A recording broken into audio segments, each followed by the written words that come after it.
Come, let me get you some. Hey, yo, welcome to Saber Talk Sunday. Mundo in the house, Bears in the house, Orlando and Titans in the chat. Woohoo! Let's party! How you guys doing? How you doing, Bears? I know you're doing good. Though. Got a little sun there. Yeah. And Orlando says, let's go! Titans on, let's party! Woo-hoo! Yeah, we're going to be talking about the Ninth Jedi tonight, man. I think it's going to be a fun little conversation tonight. And also, we may have a special guest in the house. Hopefully, he'll be able to show up. Randy from Korbanth Sabers. So, hopefully, Randy, if you're out there, come on in, man. Let's party, dude. Join us. Yeah, I watched the entire last Ninth Jedi when it came out. And honestly, I thought it was really good. Honestly, and look, people seem to forget that Star Wars doesn't need to revolve around the Skywalker saga. Mm-hmm. It's perfectly able to hold its own story. So I just think it was great. I do too. I really enjoyed it. The whole story from the whole story from beginning to end was that it was exciting. It wasn't boring by no means, because you had, all the way through, there was a clear tell of what was happening, what was going on, and a clear beginning and ending, and no broken, like, what ifs or what's going on or anything. So there was a clear-cut story all the way through, instead of having it cut and then this, and that. But, in the beginning, we don't even know what Cara, when in the very beginning, for those of you who have already seen it, and spoiler alert, if you haven't seen it, I'm sorry, because that's what the show is about tonight. We're just going to be talking about it. So when we see at the beginning, Cara is under the wing of her father, learning about the Force and a little bit about the Force, and also This is separate. This started out with an episode in Star Wars Visions, then it had a reprise in season 3, and then it got its own series. So yeah. Yeah, there we go. Thank you, Bears, for the for that. I should have stated that, but Bears did for me, so thank you, Bears. I really appreciate that. Again, so when we start out seeing Cara in Visions, of course she's she's just learning stuff, where her father is a sabersmith, and I see some interesting sabers and saber designs in there. I would say that they're pretty they're not basic, but they're more aesthetic looking, more real world founded than actually like ornate or such.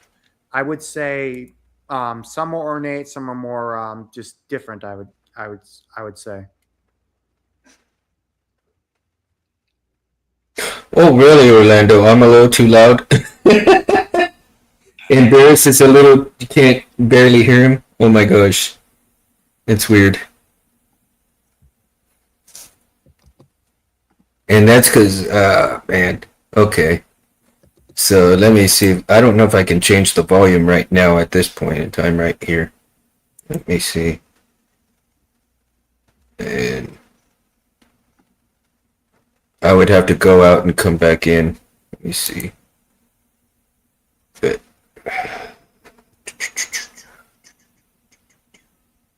let me see. And so always to be technical difficulties with this show. Yes, sir. Yeah, it is what it is, man. But that's what you get when you're raw, right?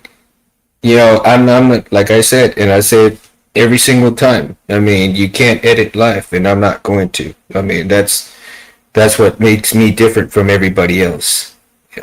That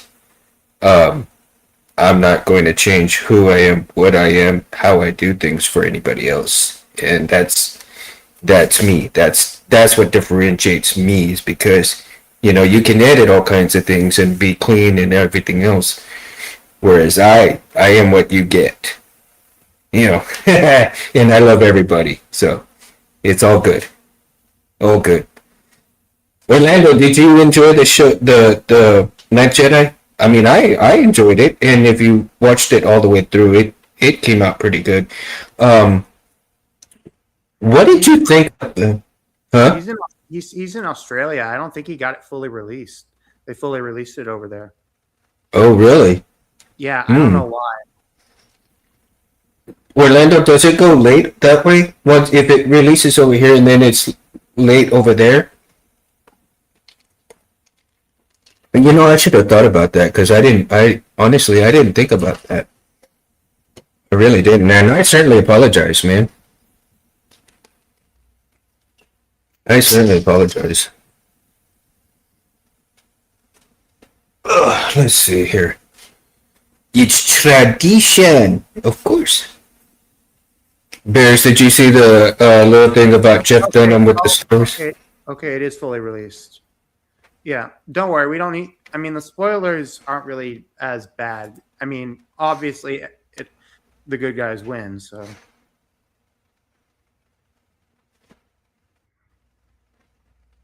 yeah. Okay. Okay. Yeah, thank you, Titan. Actually, Anthony sent me that, man. I've had this for a couple of years now, and um, it's probably been like what? Oh gosh, maybe 4 or 5 years now that Anthony has sent that to me, and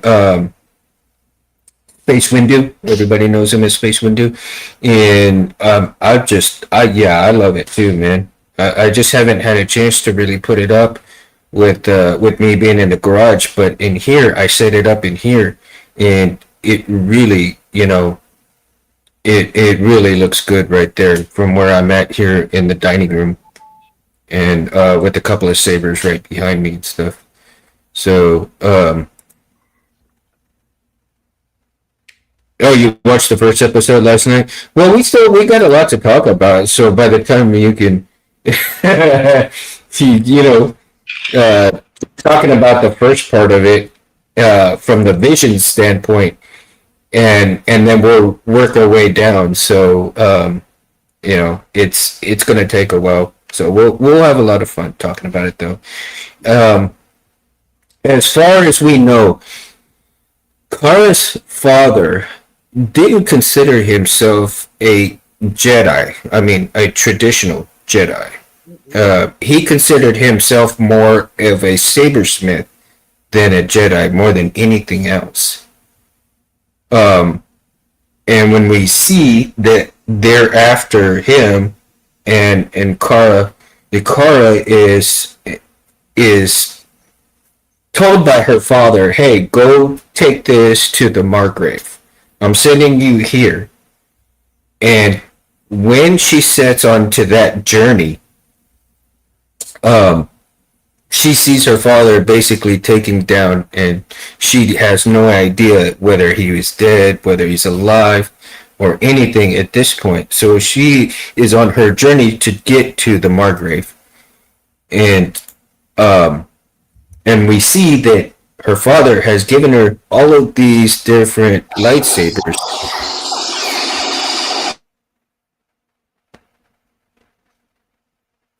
into the story, right? And so when you go into the story and you get and you follow Kara, and then she finally gets to meet all these other Alex, welcome, dude. And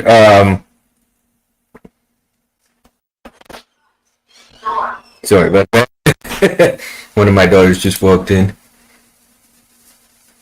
I'm going to avoid spoilers. Oh, okay. And then, never mind, dude. No worries, man. You have a great night too. Okay? Yeah, you can watch it later, bro. Definitely. Yeah, I don't want to spoil it for anybody. It looks in those, and so again, we see Kara going and trying to get to the Markgrave. I don't think we've seen her in. Of course, I didn't rewatch any of the episodes in the Visions part, but we didn't see her open up the box and look at all the lightsabers until she actually was with the Margrave. But in those episodes, also, the Margrave didn't reveal himself right away. Yeah. And that was to make sure that anybody who was there was not going to be a Sith. But we find out that all of those people, almost every single one of those guys, except for what two guys that end up being Sith or follow the Sith way. Yeah. Hey, are you able to message KB or anyone to add? Like, cause Yeah. this is starting to become a little bit of a letdown. Okay. Well, I mean, if it's a letdown, you can go. Not a problem. I can talk by myself. Sorry, my bad. Sorry, my bad. It's not you. It's just no. That's it. I mean, if it's a bummer for you, boy, step out, man. Not a problem. yeah, you're good. Sorry, my bad. It was just had a lot riding on Randy joining us. Yeah, no, I get it, dude. I understand. But, sometimes things happen, and that's what happens when you get on to life, bro. Not everybody can come on and when they're supposed to. And it's okay. I'm not worried about it, man. I'm not worried about it. Scott says, merchandising. I mean, I could see Galaxy's Edge coming out with lightsaber parts for Savi's workshop based on the 9th Jedi series. I do too, but I also see a lot of other companies starting to make all of the sabers that we see within the 9th Jedi. I think we're going to see a lot of those designs come out, and who comes out with them first, that's going to be a run. I think we're going to see a lot of competition to see who's going to get what out first. Yeah, saber I would say was the most unique of what I've seen.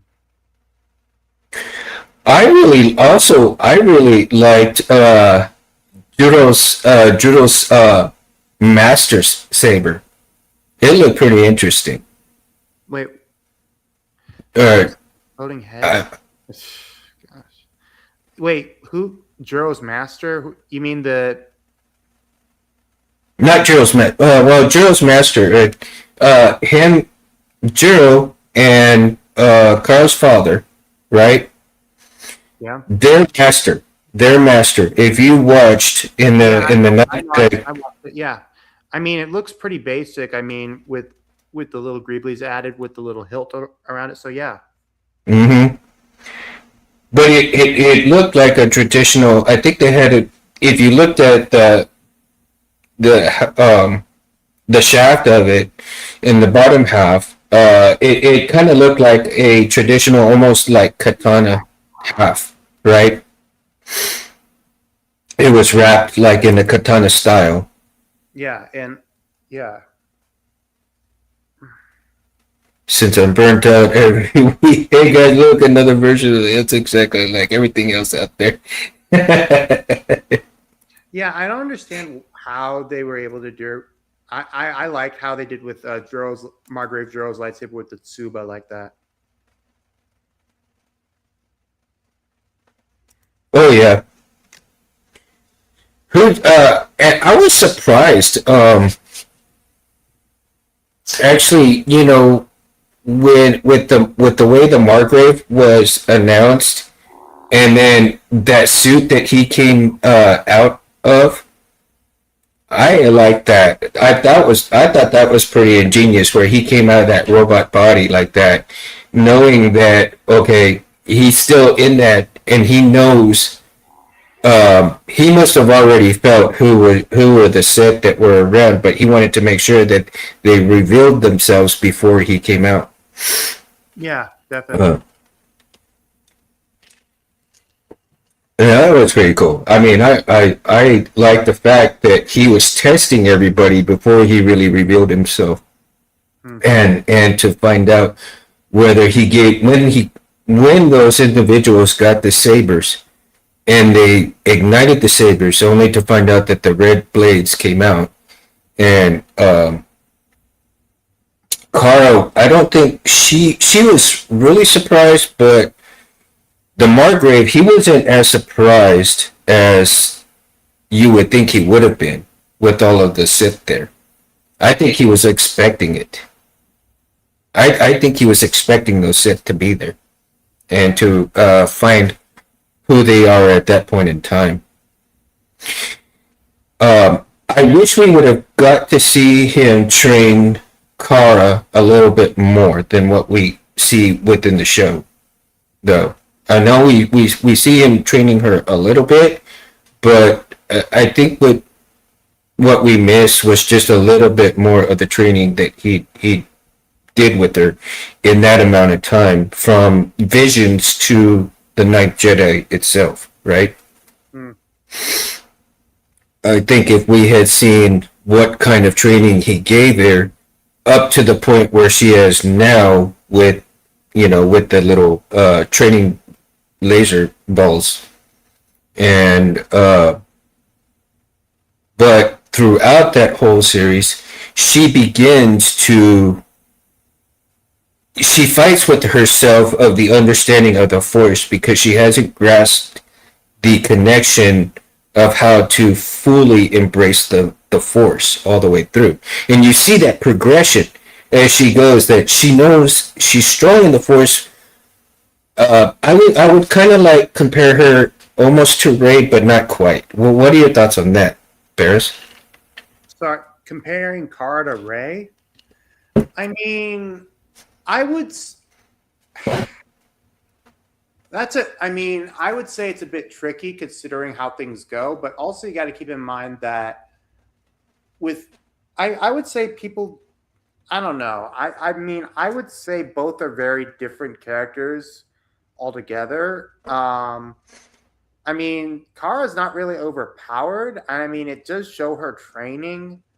And plus, I mean, we see her with the whole like with learning how to use the lightsaber, and also with how she adapted her color with the connection to the force, and she trained and built her way up to it. Similar, Mm-hmm.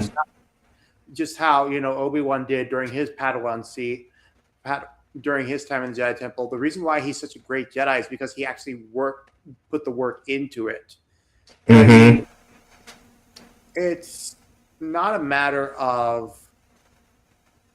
I don't think that they would. Ray and Kara are definitely not the same as far as character development, but Mm-hmm. I wouldn't really judge it too harshly.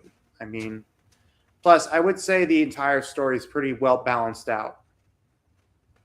I would say so. Also, I think it's very balanced out because, like I said, you really don't have anything that skews and doesn't require of where is this going. You know what I mean? Yeah. Um, yeah, I mean, it's a whole nother thing, Alex. I know. I understand. The similarities between Ray and Kara, what I was just trying to get at. I guess I'm not explaining myself that much. The similarities is that both of them had. Well, Ray didn't have an understanding of the Force itself right away. Kara had somewhat of an idea of the Force because of her father. And during the story time of each one of these ladies, okay, during the time and the story of each one of the ladies, Ray had to develop her skills without a master and kind of learn on her own, so to speak. Uh, through uh, Luke. At first, she when she found Luke, she finally was able to learn through Luke. But before then, she had no master, so it was just basically instinct of what the Force was guiding her to do. So then you also had Kara, who her father was already a Jedi and teaching her without really letting her know that she was learning, the Jedi way, because he never considered himself a Jedi. He just considered himself the sabersmith. So she had really no understanding that it was the actual Jedi training that her dad provided for her, as she is a Padawan without being told she's a Padawan. Just a father-daughter type, scenario. And so, again, you, the similarities is each one of these ladies grew into their power, without knowing too much, and then learning to attune to it after a little bit and cultivate it to where you see each one of them now have a greater understanding on their own because they've had to do it themselves and to learn it themselves and to continue the learning without Luke, without her father, and Kara without her father. Meanwhile, we get the story, when Luke passes and Rey had to learn more stuff all by herself. And Kara's father, he goes away and Kara has to learn through the Margrave, but again, she still has to learn quite a few things that we see throughout the story on her own without the Margrave, because the Margrave, much like Luke, goes away, right? So they pass into the Force, and so only after then do we see that the strength of their abilities come out, and that's where I see the similarities come out with these two, right?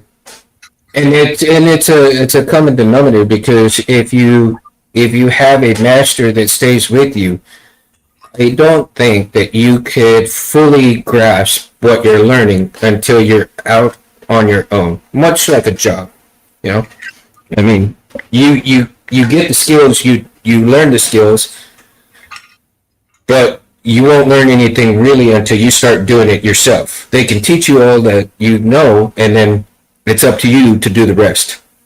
Mm-hmm. So that concept in itself makes it cool. And Kara, though, I really like how Kara really came to be strong, and let's see, right after we see, I would say, what is it, the second, I think it's the second episode, where we see her and the Margrave really training with the saber, and she is learning to use the Force and the saber much like Luke did, right, with the blast shield, and she's got I guess the helmet or whatever it is, and so she's learning. And later on down the show, she's had to use that particular training scenario to fight some bounty hunters. If you realize that little scenario right there where she's fighting the bounty hunters, is a pivot point for her too, in what she learned and what she's trained for. Mm-hmm. Yeah, I also find fascinating how at the end there was she basically did a thing where it was similar to Tricata, but it wasn't Tricata. Mm-hmm. Yeah, it shows a level of mastery, which honestly, that was just incredible. Do you think that Jiro considered himself almost like a stepdad to Kara? I mean, I mean, she. I would say more of an uncle. More of an uncle. Yeah, especially this Yeah. time. I would say so, and because they called the each of the friends Jiro, um, and those other guys. There was three of them, right? There was Jiro and um, oh shoot, what's his name? The short dude with the long beard. Um, Uh, hold on. uh, my goodness. And then Carl's father. There was three of them that they called each other brother because they studied under the same master. Well, and then the girl, right? The lady that was talked to Carl after a while. Hold on. I'm looking. I'm looking.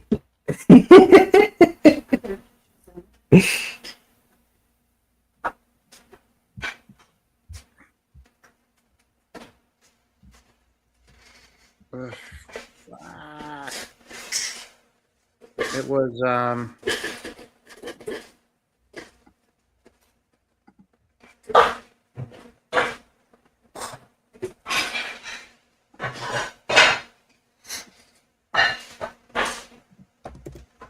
When you look at the characters of yes, the night. I am. Let's see. Okay, found it. Sorry. It was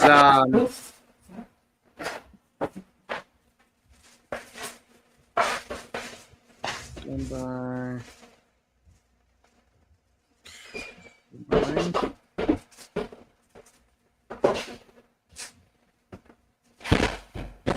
Ugh, it's annoying. Okay, so I'll find it. I know who it is. I can find it. okay.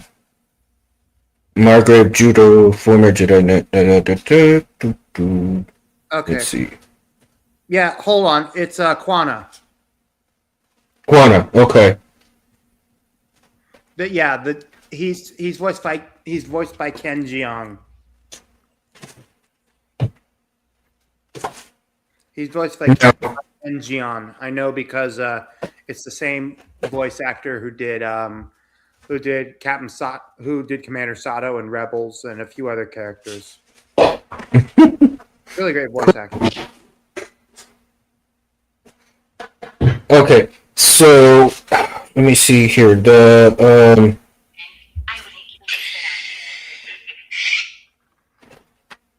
And Ethan was the younger Padawan learner, right? The younger boy with the little droid. No, that's just with our Ethan's just the guy with the cyan saber that came with the original Jedi first. Well, I thought that was him, but he was the one that had like the little yellow droid that went. Four nines came with Kara. Mm. Oh, okay. He just went with Ethan later on. Yep. Okay, okay. So I'm getting that a little confused there. My bad. No, Ethan though he played a very interesting role because uh he actually came into his own. He got a little bit braver throughout each episode that he came in under, and Yeah. at first, and even though like when we saw him in Visions, the first time we saw him in Visions, he was more like a scared little boy after getting into seeing all these Sith around, and Yeah. rightfully so because he had no idea of how to really portray and use the Force, Yeah. and he didn't understand any of it. And he just like I'm here and I want to help. And is that the son of Skywalker saber that you have in No, there? no, this is Jaina's lightsaber. Oh, Janus. Okay. I wanted to show this to when Randy comes on, but Well, you can still show it if he comes on. We don't what uh you know we don't know what happened. So, well, he may be able to come on, he may not. So things happen unless he forgot. Okay, so again, going back to, let's see, I would say, well, let's talk a little bit about the Margrave. I mean, he was so calm and cool and collected through the whole thing. You really get a sense of how much mastery that he had through the Force, and his lightsaber itself though was pretty basic. I mean, in terms of what he what he yielded. Yeah. Um, Like, a lot of the ones that I saw though are the. I'm trying to think that with all the lightsabers there were the basic designs were very much similar except for the emitters. Most of them were very similar. You didn't see a whole lot of difference in the shafts and the pommels. I mean, you saw very little difference within all of those. What I did like in those lightsabers, though, I really enjoy Kara's lightsaber in terms of the flip switch of the ignition. I thought that was an interesting concept, right? yeah. Where it would either flip up or she'd flip it down to turn it up, turn it off. Nawam's And like Nawam's lightsaber as well. mm-hmm. And then they both had the silver blade. Um, Yeah. My guess is that, well, from the show, it says the blade changes depending on the person's emotions. Uh, mm-hmm. so, I mean, personally, I thought it was interesting how they decided to incorporate a great Jedi showing of it. Right. I was, but that was a very good perspective though, because you could see the amount of emotions that flowed and the amount of emotions that were changing the blade color each and every time. Hmm. Uh, Kara had a very hard time uh, distinguishing her anger Especially or after Juro was cut down. yeah, Spoiler alert! Mills and notes, notes up. Snuck away for a minute or two. Get it, buddy, get it. Regarding the two orders, 60 fans, what? Off topic, if time permits, what are people's opinions regarding the two order 66 fan films? Oh yeah, I saw that. The the AI thing from what was it? From Star Wars Tales Untold. I think, listen, AI is the way it is the future, and it's coming to a point where we need to recognize it. Now, do I necessarily agree with a lot of the AI stuff? No, I do not. I think that if you're going to use AI, you need to do it properly. But I think that this is actually what they're making is actually pretty decent. So I think people just need to quote Zombieland, nut up or shut up.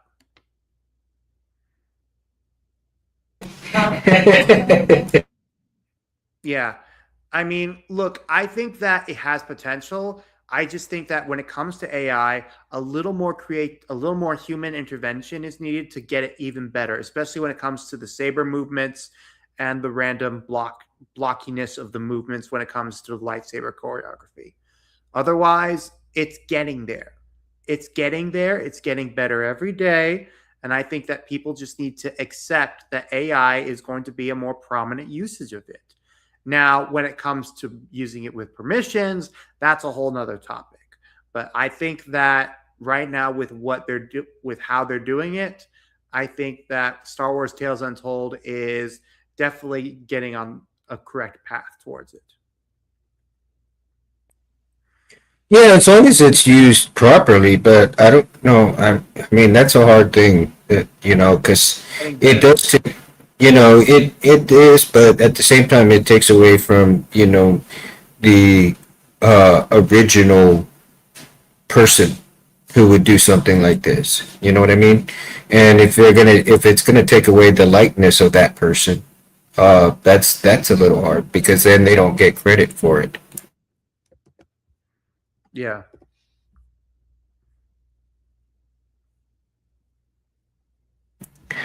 Also, you want, I mean, because actors, the only thing that, the biggest thing for me is that for the actors that are doing the voiceovers and so forth, but when you have an AI and then they stop using permission to use the likeness of that actor or that actress, and they continue on with stuff that the company makes money for that particular show or whatever.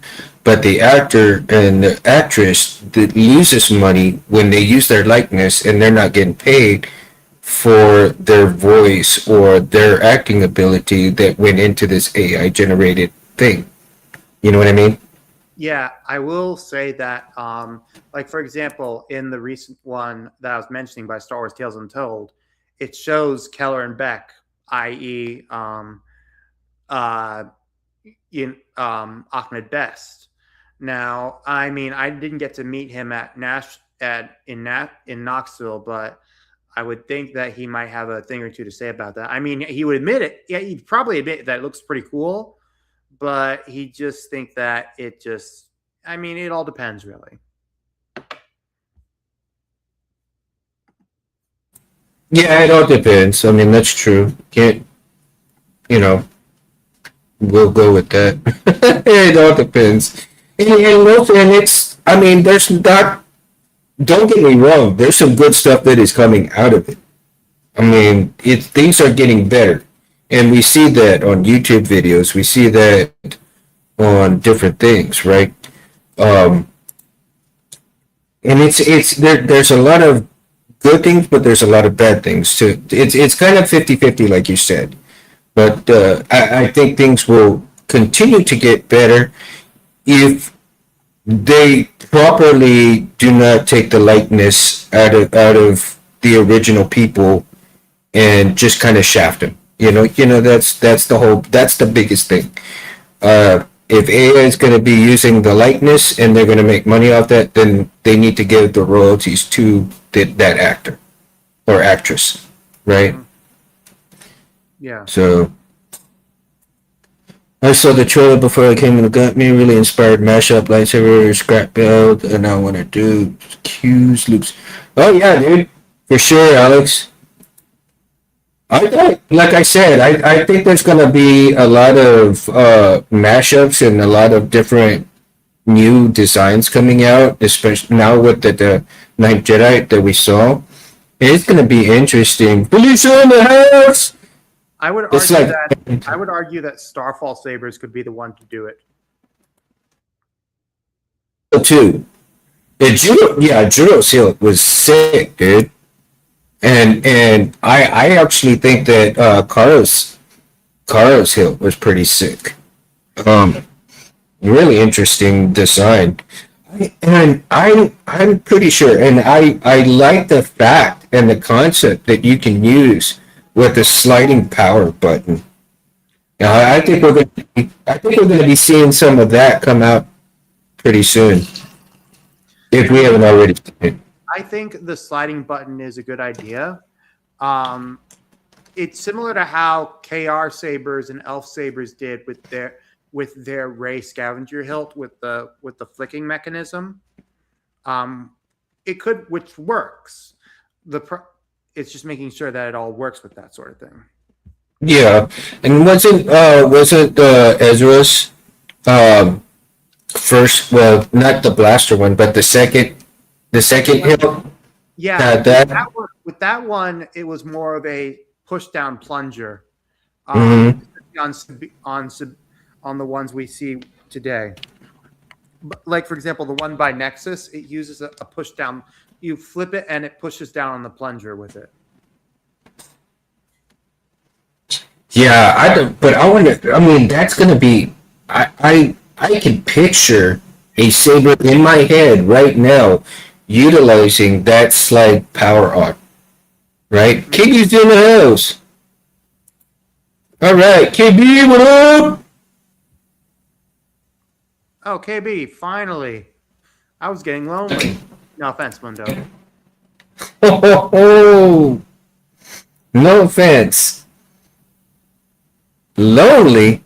My goodness. What? Three's a crowd. Three's Company? I can't hear you. Let's see, KB, can you hear me? I can't hear KB. He might have to go out and come back in. Yeah. Drop me to backstage real quick. He's sorting out his audio. Oh, okay, okay. Then we'll just leave him where he's at right there. And then he'll come in when he gets his audio fixed up and everything else like that. All right. Let me see. Let's go on to. Well, there's certainly. Okay, in Visions, I'm getting lost here, but in Visions, did we see those bounty hunters come and take Carl's father out? Yes. Or was it? Okay. Yeah. Okay. So they're the ones that captured him, and then at that point we did not see. I think I like it how they were able to how one of them finally realized that his job, that his work just wasn't he just wasn't liking what he was doing, and then decided to just come and work with them towards the end.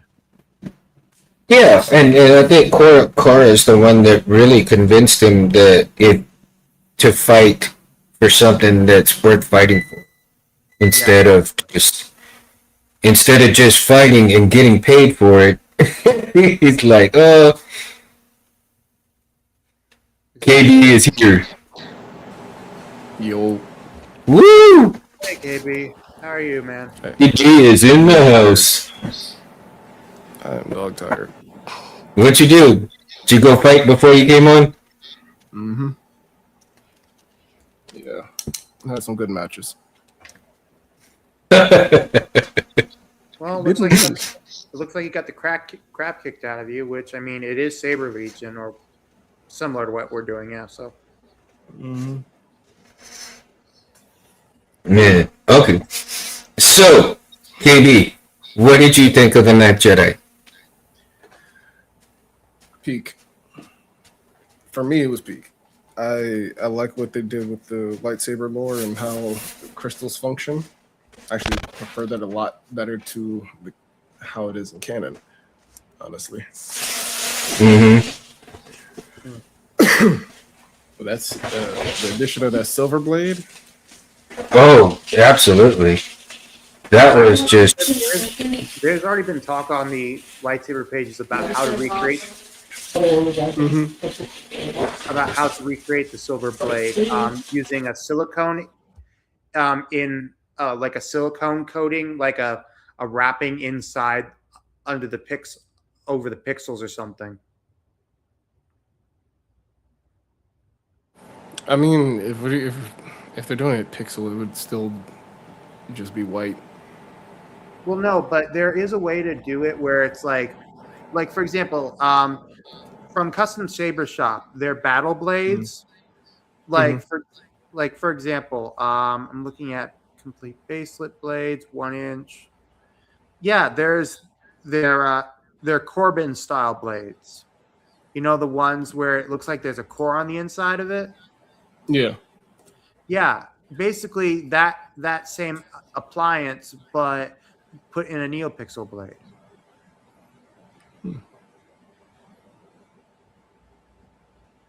I'm down. I wonder how much they're going to price it for.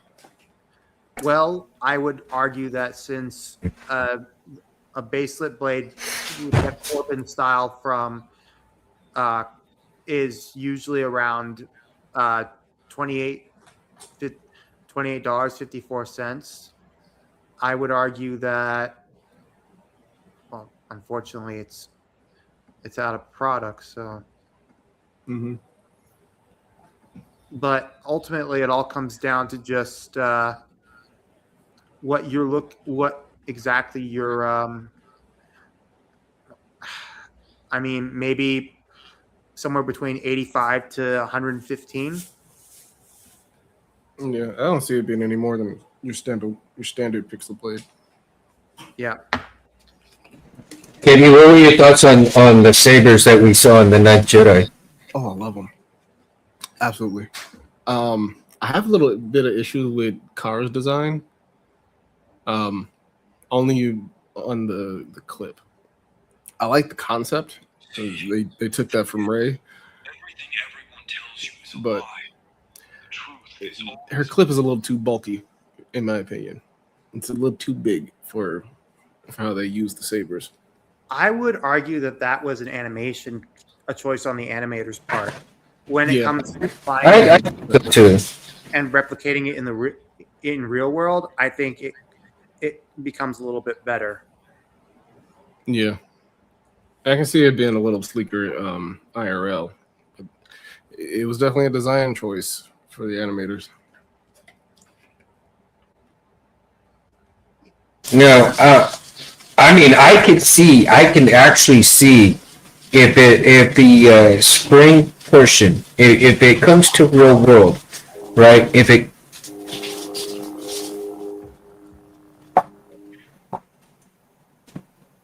comes to real world, I can see that maybe the switch, instead of it being like a flip switch, up and down, that flip switch will be basically a spring press touching a SMD button on the inside of it. Mm-hmm. You see what I'm saying? I think so. You would depress, huh? I would imagine it functions just like Ezra and Sabine's. Yeah, I could see that. I would see that being any type of a different switch setup, except for it's a downward switch rather than a sideways one. Yeah. Sorry about that, guys. I was having issues with my Jason. It kept on spasming out every time I would twist on, like flash, flash, flash, flash, flash, flash, flash, and I had to calibrate the decibel volumes, and I think I found the proper volume setting at 1600 with the volume menu taken down by 2 or 3 clicks. Oh, it's definitely loud enough. Sorry, my bad. Hey, do you think we're going to start seeing an influx of the designs from the Ninth Jedi coming in? You think there's going to be that race to see who gets out? The Margraves, the Juros, and the rest of them that we see, all of those designs, do you see that we're going to have a race to get those out? I don't think we'll have a race. I mean, as far as the sound font race, Juan Sith won that race this weekend because he's already. Oh yeah, I saw it yesterday that he already pulled it out. That was quick. I'm all like, damn, that was fast. Yeah, and today he released Genos, B2s. Let's see. Today he released Genos, Juros, and Betos. And Karwa and Naram's was yesterday. And he's got more still coming too, he told me. But I am certain that Jesse will pull out some great ones as well. Oh yeah. Jesse's definitely gonna have a bundle. Yeah. If anything. Probably gonna have an included blade.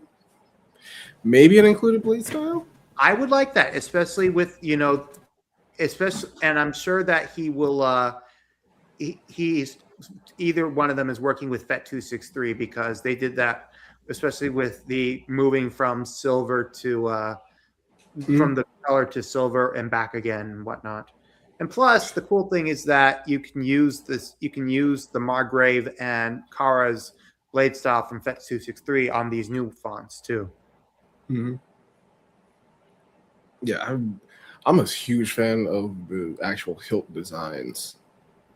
I agree. I agree with you. The hilt designs.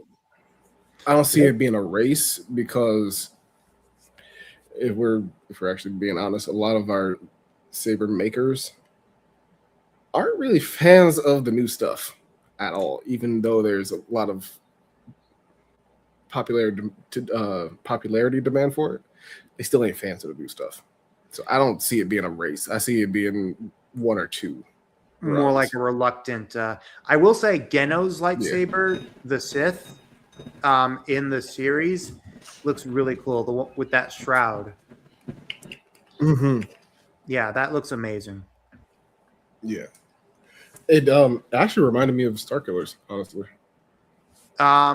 You mean the Sith Stalker lightsaber? No, the promo art one. Oh, I would. Well, here's the thing, though, is that with Geno's, it looks like it has like a guard over it.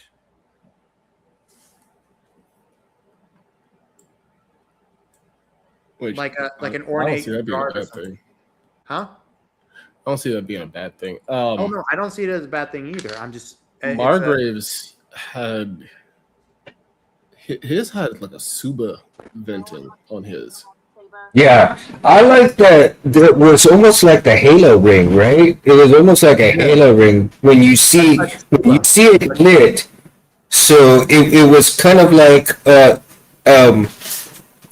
plasma Suba, so to speak. Yeah. Mm-hmm. Which that I can see being part of a bundle. I mean, that's kind of easy to do with a polycarb Suba. Just put a pixel ring in it.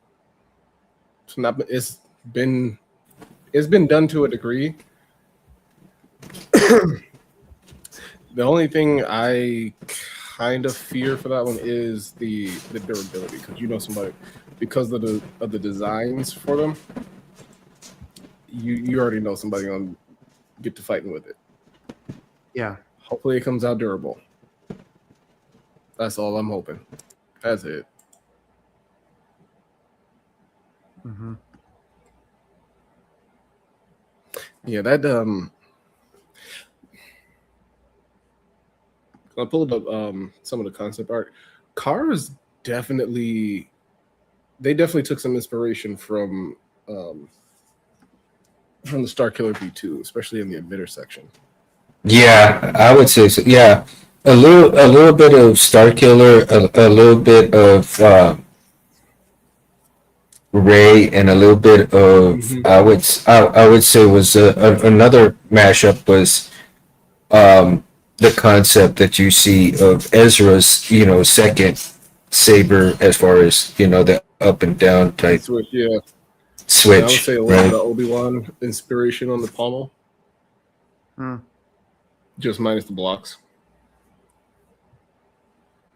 What's the interesting thing is that if you look at some of the lightsaber, like random lightsabers that are from, for example, from Nexus, like you could almost start customizing it to make it look like something from the Ninth Jedi. A good example would be, give me a second, I'm trying to find it. The long switch looks very easy to do, because that one's just a straight up light switch. It's that Ito wrap that really brings it together. That thing, Yeah, I mean that's just sick. And I think he got that where, because you see Juro's master with that Ito wrap as well. Yeah, that's the same saber. No, is it? It looks like it. I'm saying that Noam took that one. In the show, Milan took the deceased master's saber without anybody knowing. Yeah. But basically, something like this is a good starting point. You got a share screen? Yeah, I shared it. Oh, there we go. Never mind. Like this is a good starting point. I can see that. I can see that being a good base with some wrapping. And then like something like this. Or even this. I think it would be closer to that as a base. Especially for Didn't Carlos emitter have like a little split in it? And so you would see like, and which saber, I'm trying to think of which saber that we see that has the split, emitter in there. Damn, I can't remember who it was by. Well, you actually got two for Kara's emitter. For Kara's emitter, you got two inspirations: Venzalo and Starkiller V2.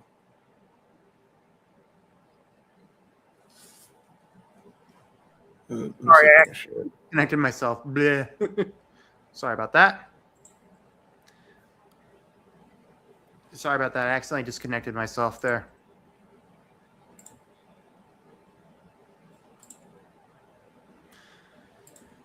Sorry about that. I got a screen share. Myself. So here we go, Kara's. Okay, so yeah, we see up in the emitter that, and that almost kind of looked like, see the split up at the top, but also you have that 90 degree. It's like it's like a shroud, but the design could definitely be removable from because the emitter cup itself actually slides into it. You see this little nubbin? There's your retention screw. Yeah, that would actually work. Also, the way they do the way that the blade that you can clip it onto your belt is very nice. Yeah, I would definitely like to see it be a little more flush, more durable than what we've had in prop making. Because like this would fully be another aluminum piece, wouldn't be plastic.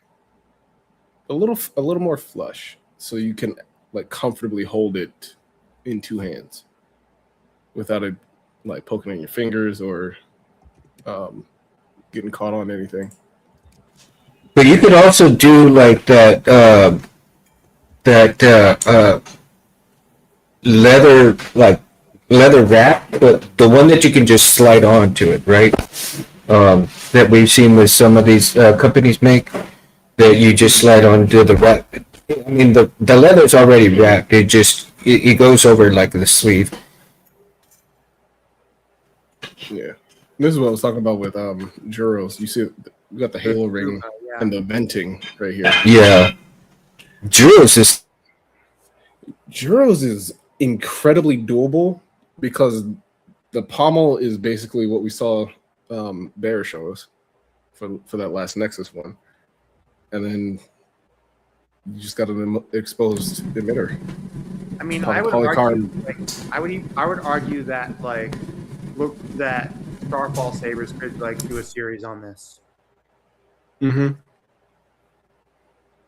Yeah, I can see another Starfall. Yeah, I can see him do it.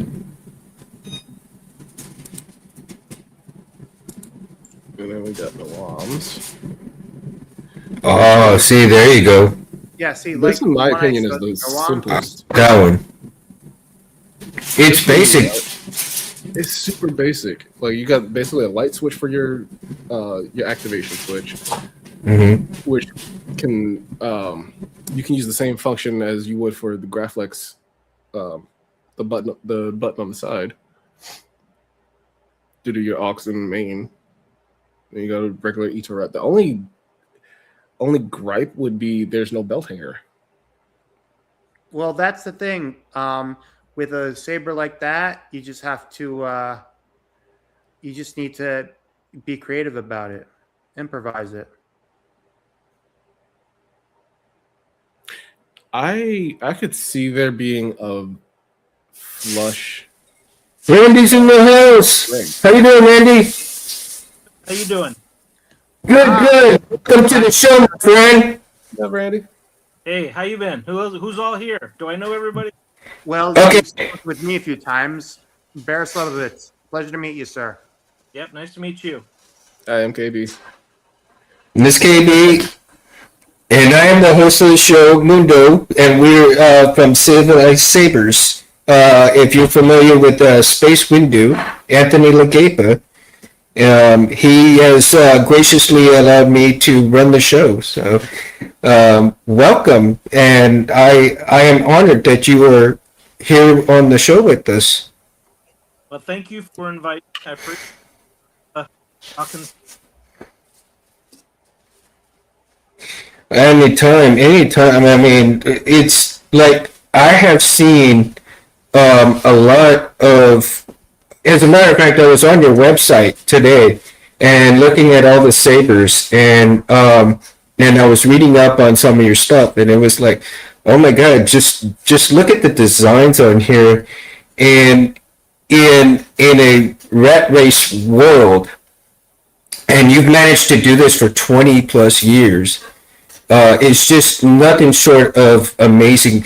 And the time that we've seen the technology from what it went back in when I started the hobby was back in 2017, and in that time there was very little of what's going on now as far as technology wise, because it was much tougher to try to get everything working, and the neopixels that we have elevated everything. But at the same time, it was just almost like, oh my god, from having to what Space Windu did with the LEDs to the neopixels, and then the amount of creativity it took to create character-based hilts as well. When you started your journey on creating character hilts, the fandom that was there, did it elevate exponentially when you started creating the hilts? Well, I have such a long. It would take hours. Oh. He's cutting out. Randy, you're cutting out. Let me go to another area, so I'll have better reception. Okay. Sounds good. Sounds good. Hey, Mundo, it might be because it might be interference from your end. My end. Open mic. He's on speaker. Hmm. The speaker on Hold the on. phone will cut out. Maybe this better. Does this work out a little better? Oh yeah, much better. And now I'm gonna go ahead and I'm gonna mute myself while you're talking. Okay. Okay. I was just going to say that, I do have a long history of being in the Star Wars area. I sold my first set of props back in the year 2000 when I joined the 501st.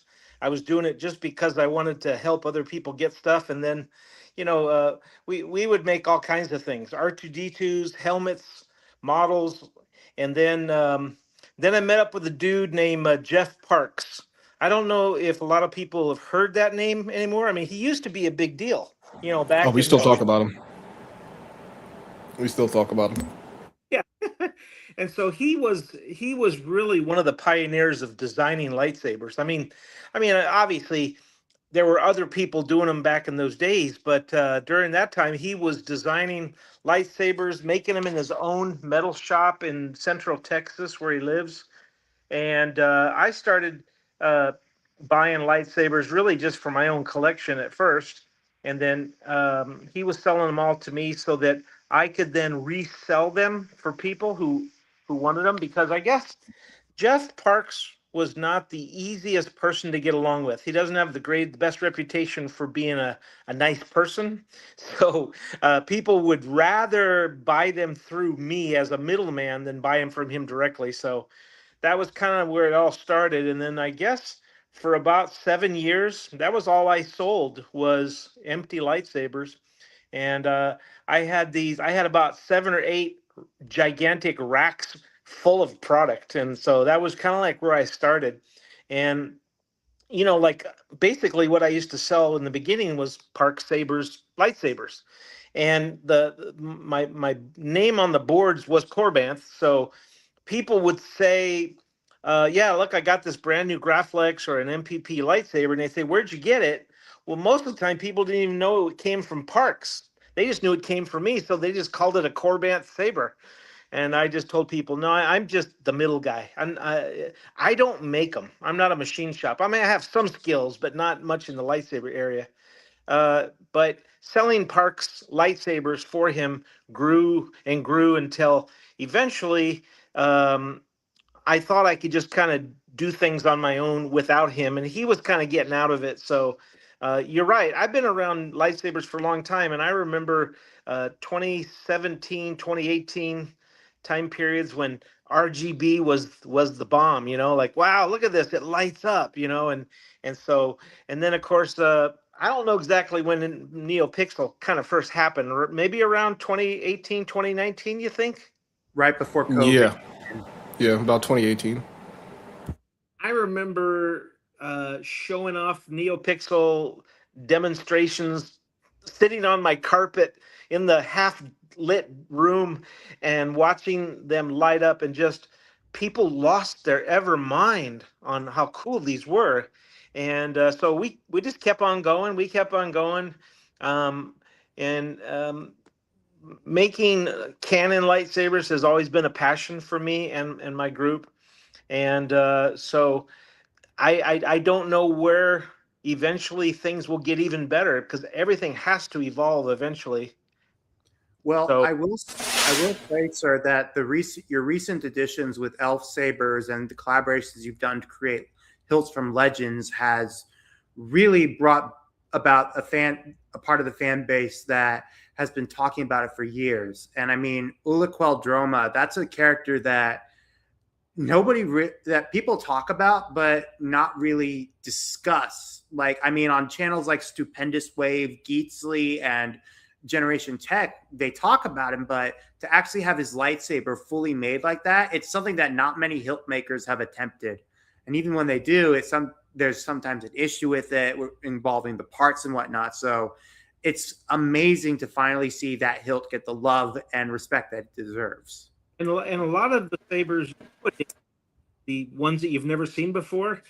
I mean, I remember 20 some years ago reading Tales of the Jedi Dark Horse comics. I remember reading it, you know, Ulic Queldroma, Exar Kun. They were interesting characters. They never did a whole lot for me. I always liked all the characters from all the films and shows and movies. But when you go back and you look at Exar Kun, Ulic, I only really kind of made them because someone who works for me, who's a great saber designer, said, "Hey, let me show you this one lightsaber. Do you want me to design it?" And I said, I looked at it and I said, "That is pretty awesome shape. It's cool. I've never seen anybody do it before. I mean, I'm sure there's someone out there who's made a one-off,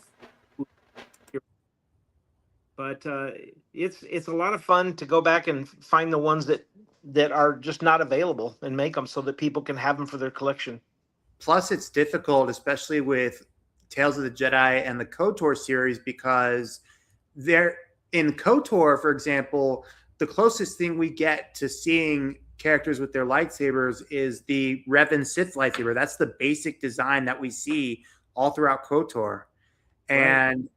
I would say that, and maybe Bastila's and being like that. So basically, you guys, Randy, you basically helped bring those to life and add a little bit of aesthetic to it. Well, I'm glad to be able to do it. I do it because it pleases myself, and if it pleases other people, that's a bonus, man. I don't do this for the money. I mean, making some money on the side helps me to continue to bring more things, but this has been I love so much what I do. I love it. And they say when you love what you do, you don't feel like you ever work. And so, my shop and my I guess you could say my warehouse is on site at my home. So whenever I feel like, hey, it's time to get up and go do some work, I just go work, and it makes a couple of guys who are awesome installers who really know their stuff. They work for me, and we got a designer who knows how to install or design different lightsaber hilts. Um, it's just, if it hadn't been for so many lightsaber sellers now out there, I would be able to create and offer more. But it gets to the point where there's a limited amount of people's saber dollars that people have, and when it gets spread all over the place, it makes it harder to offer something because I can't really. It used to be that when my factory I worked with, they would say, "Well, we'd like to see a minimum of 75 units," and that used to never be hard. Except nowadays, with there's so much competition out there, so many people trying to steal away the marketing dollars and the saber dollars. Sometimes I have to make smaller runs, but at least I can do that. At least I can continue, and I love it. Well, I could definitely say that my hope is to definitely get a new look called Droma lightsaber. After May the 4th, I've had to take a step back and just breathe a bit, but I definitely want to get that saber. Oh yeah, no problem, no problem. I know we have there's another lightsaber that's going to be coming out in most likely early September, and I'm going to tell you what it is, so you guys get the first sneak peek of this. Really? Oh, we got an exclusive. You're going Let's to go. the very first guys who are going to hear of this saber. Now, it's either going to make you over the moon or wah, wah, you don't care. But I tell you what it is. It's Tulak Horde.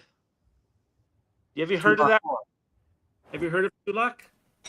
Yeah. So, wow. Oh, Wow. oh, I'll show it to you. Oh You my said gosh, you're showing it to us. He's showing it to us. Wow. We got an exclusive, everybody. We got an exclusive only here on Saber Talk. An exclusive.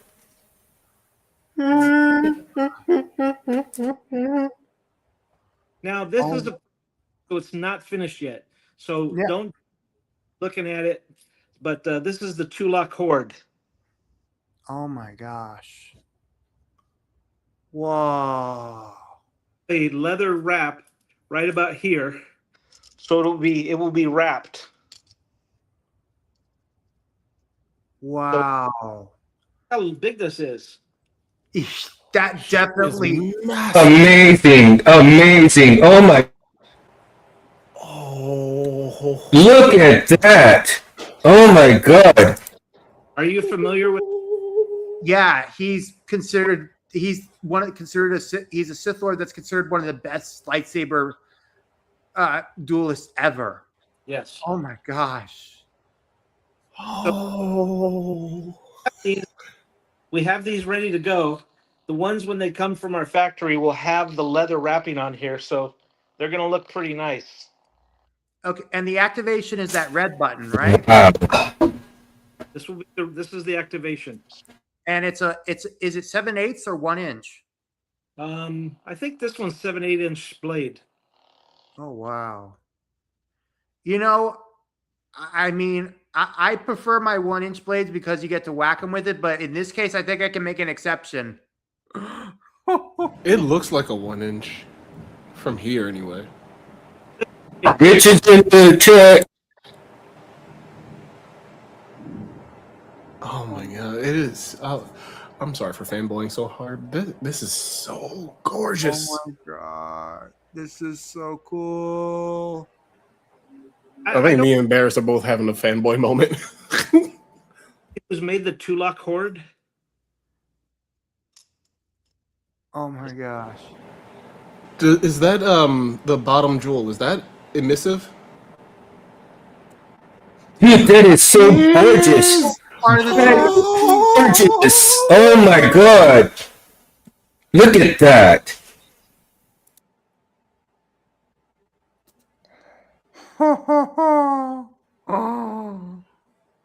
So it just has right now. We just have a red font on it, but it's beautiful, huh? No, it's Oh my lord! Okay. Oh, that is just amazing. I'm just at a loss for words. I mean, that is just wow. you'll forgive me if I go blabbering about this, will you? Oh, Well, yeah. you and I are going to be talking about this whole week, dude. It's going to be released in the first 2 weeks in September, so it's coming. It's coming out. We got them all in now, and this was Oh my god. um. There's another one we're going to be doing too. You guys will hear about this one. This will be later September. It's the Ezra Blaster Saber. You know, the one where he Oh, the has Blicky 9000? blaster. Looks like Okay. a pistol as well as a lightsaber. You remember that one? Yeah, I know. Definitely. Sean know- is in the So house. far, I know only two saber companies that have been able to replicate it. There's the one by Nexus, and then there's the one that Ultimate Works have done. Ultra Sabers we put over there. They do not count. Right. Mm-mm. What's up, John? Oh my gosh, but yeah, that would be amazing. I would love to see. I have Sabine's / Ezra's third saber from the Ahsoka show, so and his third one. So it'd be nice to finally get my hands on the first one. Well, we put a lot of time into it and effort, and the nice thing about it is, if it goes as well as we hope, which we're working towards, it'll have two buttons. One button will light up the blade, and the other button will do the pew pew. So we can hopefully make it a blaster, blaster pistol making sounds. So that'll be cool. Yeah. And the other one that we're going to have coming out in October.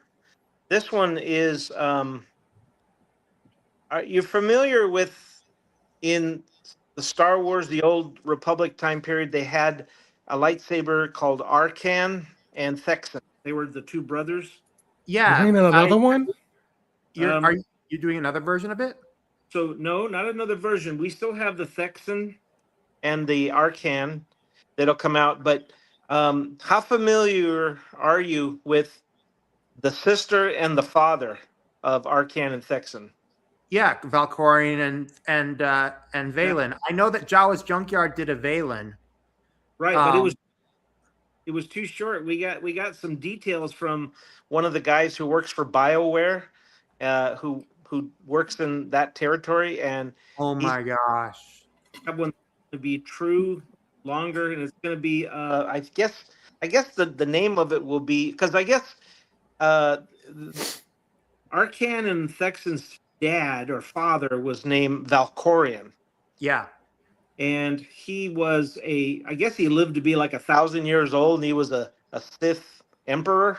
Yes. Mhm. Basically, Valkorian was originally just a regular man, and his spirit was taken over by the Sith Emperor Tenebrae Vitiate. Right. So basically, Valkorian became a meat puppet. Right. He's lived several lives, hasn't he? He's been several people. Yeah.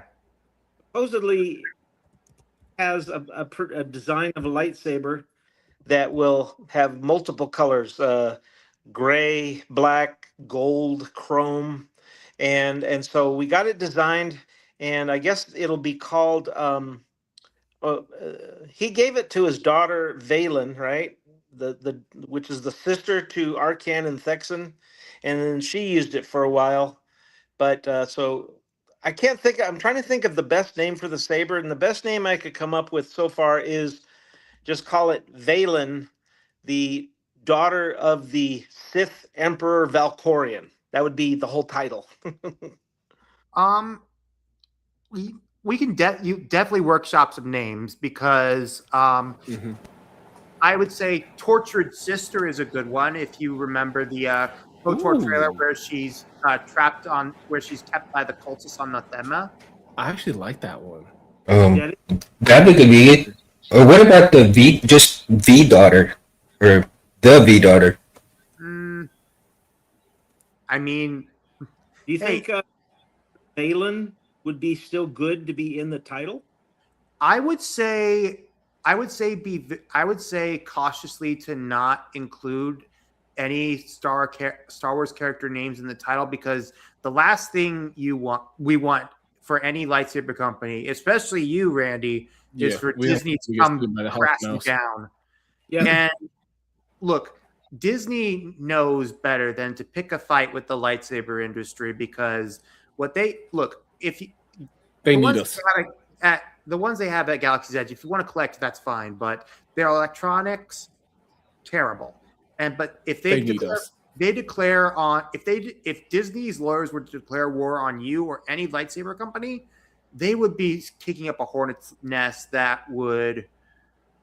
It would eviscerate the entire company. I want to tell you a story. A few years back, when I was at a convention, um, I had a gentleman approach me. He was dressed very nicely.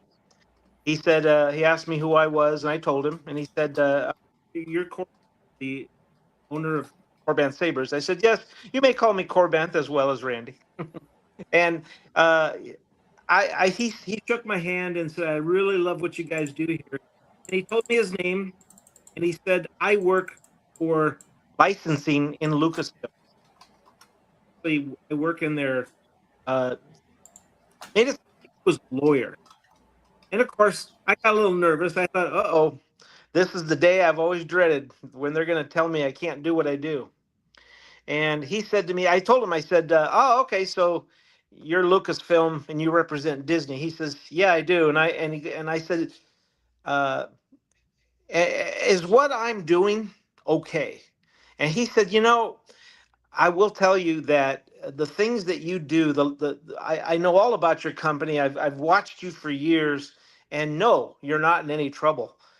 You are one of the few people out there that do it the right way. I mean, you don't use images from the movie that are trademarked.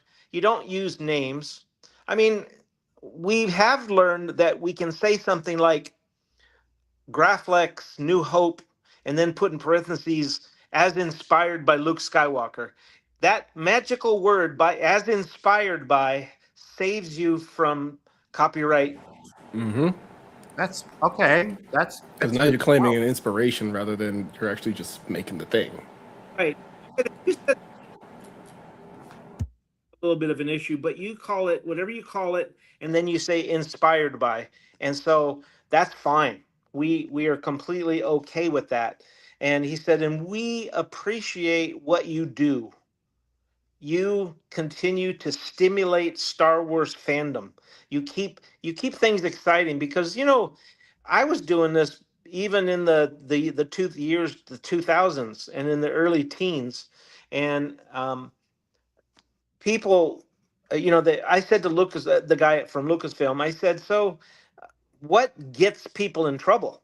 And he says, "Well, we over at Lucasfilm, we monitor when uh, prop makers, Star Wars fans make things, but let's say they don't deliver, and you've seen out there prop makers that you give them money and they disappear on you. You never get your money for the prop you paid for." And of course, we've always been honest. We've always did what we say we're going to do. And he said to me, he goes, "We don't have any complaints about your company." And I said, "Well, that's good, because we're honest." And he says, "Yeah." He said, "You know how many people, like say that a guy named Joe shows up and he takes money to make all these lightsabers for people and then disappears." He said people call into Lucasfilm and say, "Yeah, I just got robbed by this one guy." That's what gets them really upset, when uh, Star Wars fans get ripped off by people. So, Yeah, there was but an issue. I'm sure you've heard about what happened with Electrum Sabers.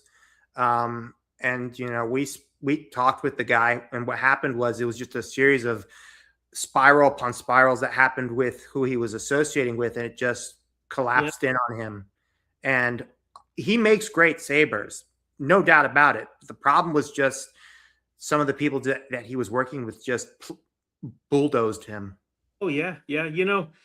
How many times have you driven down the road and saw a business, maybe a restaurant, and you see it thriving? There's people there packed, and and they make great stuff, and and then one day you drive by and it's closed, and you say to yourself, "What happened?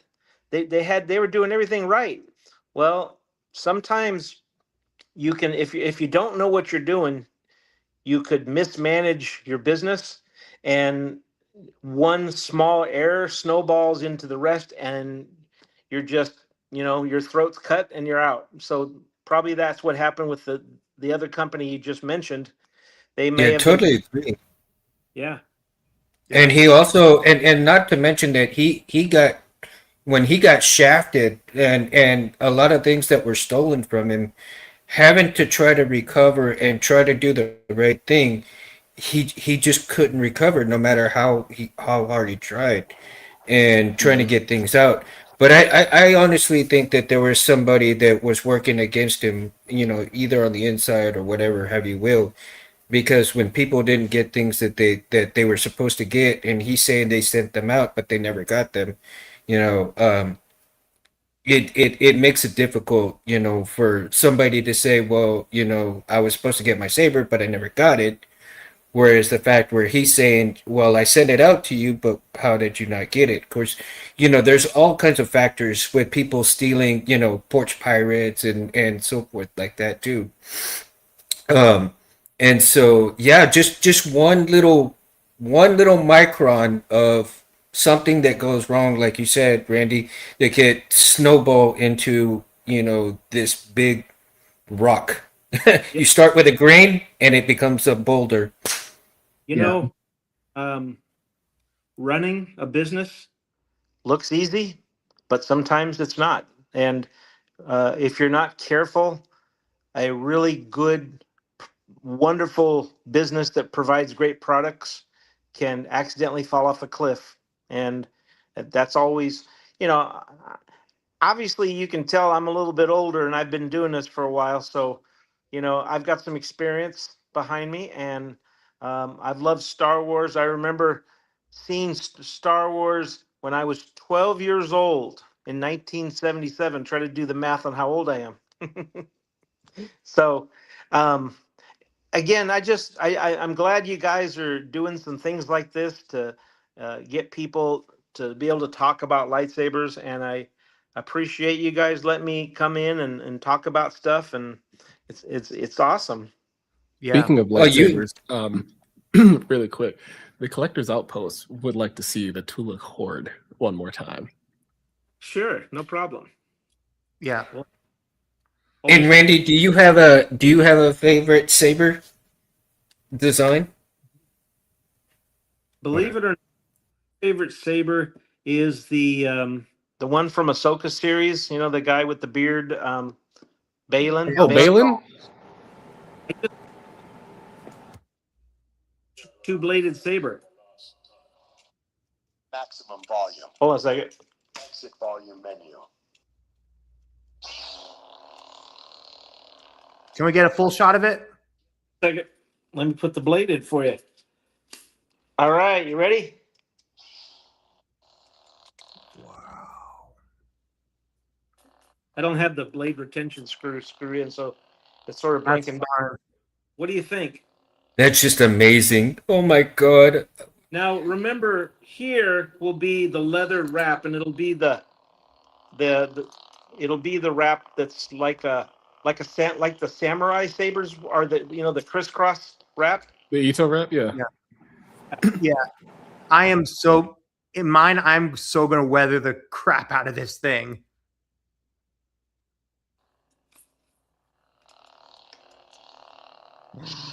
I'm fanboying so bad right now. I'm so glad I can't be seen on camera.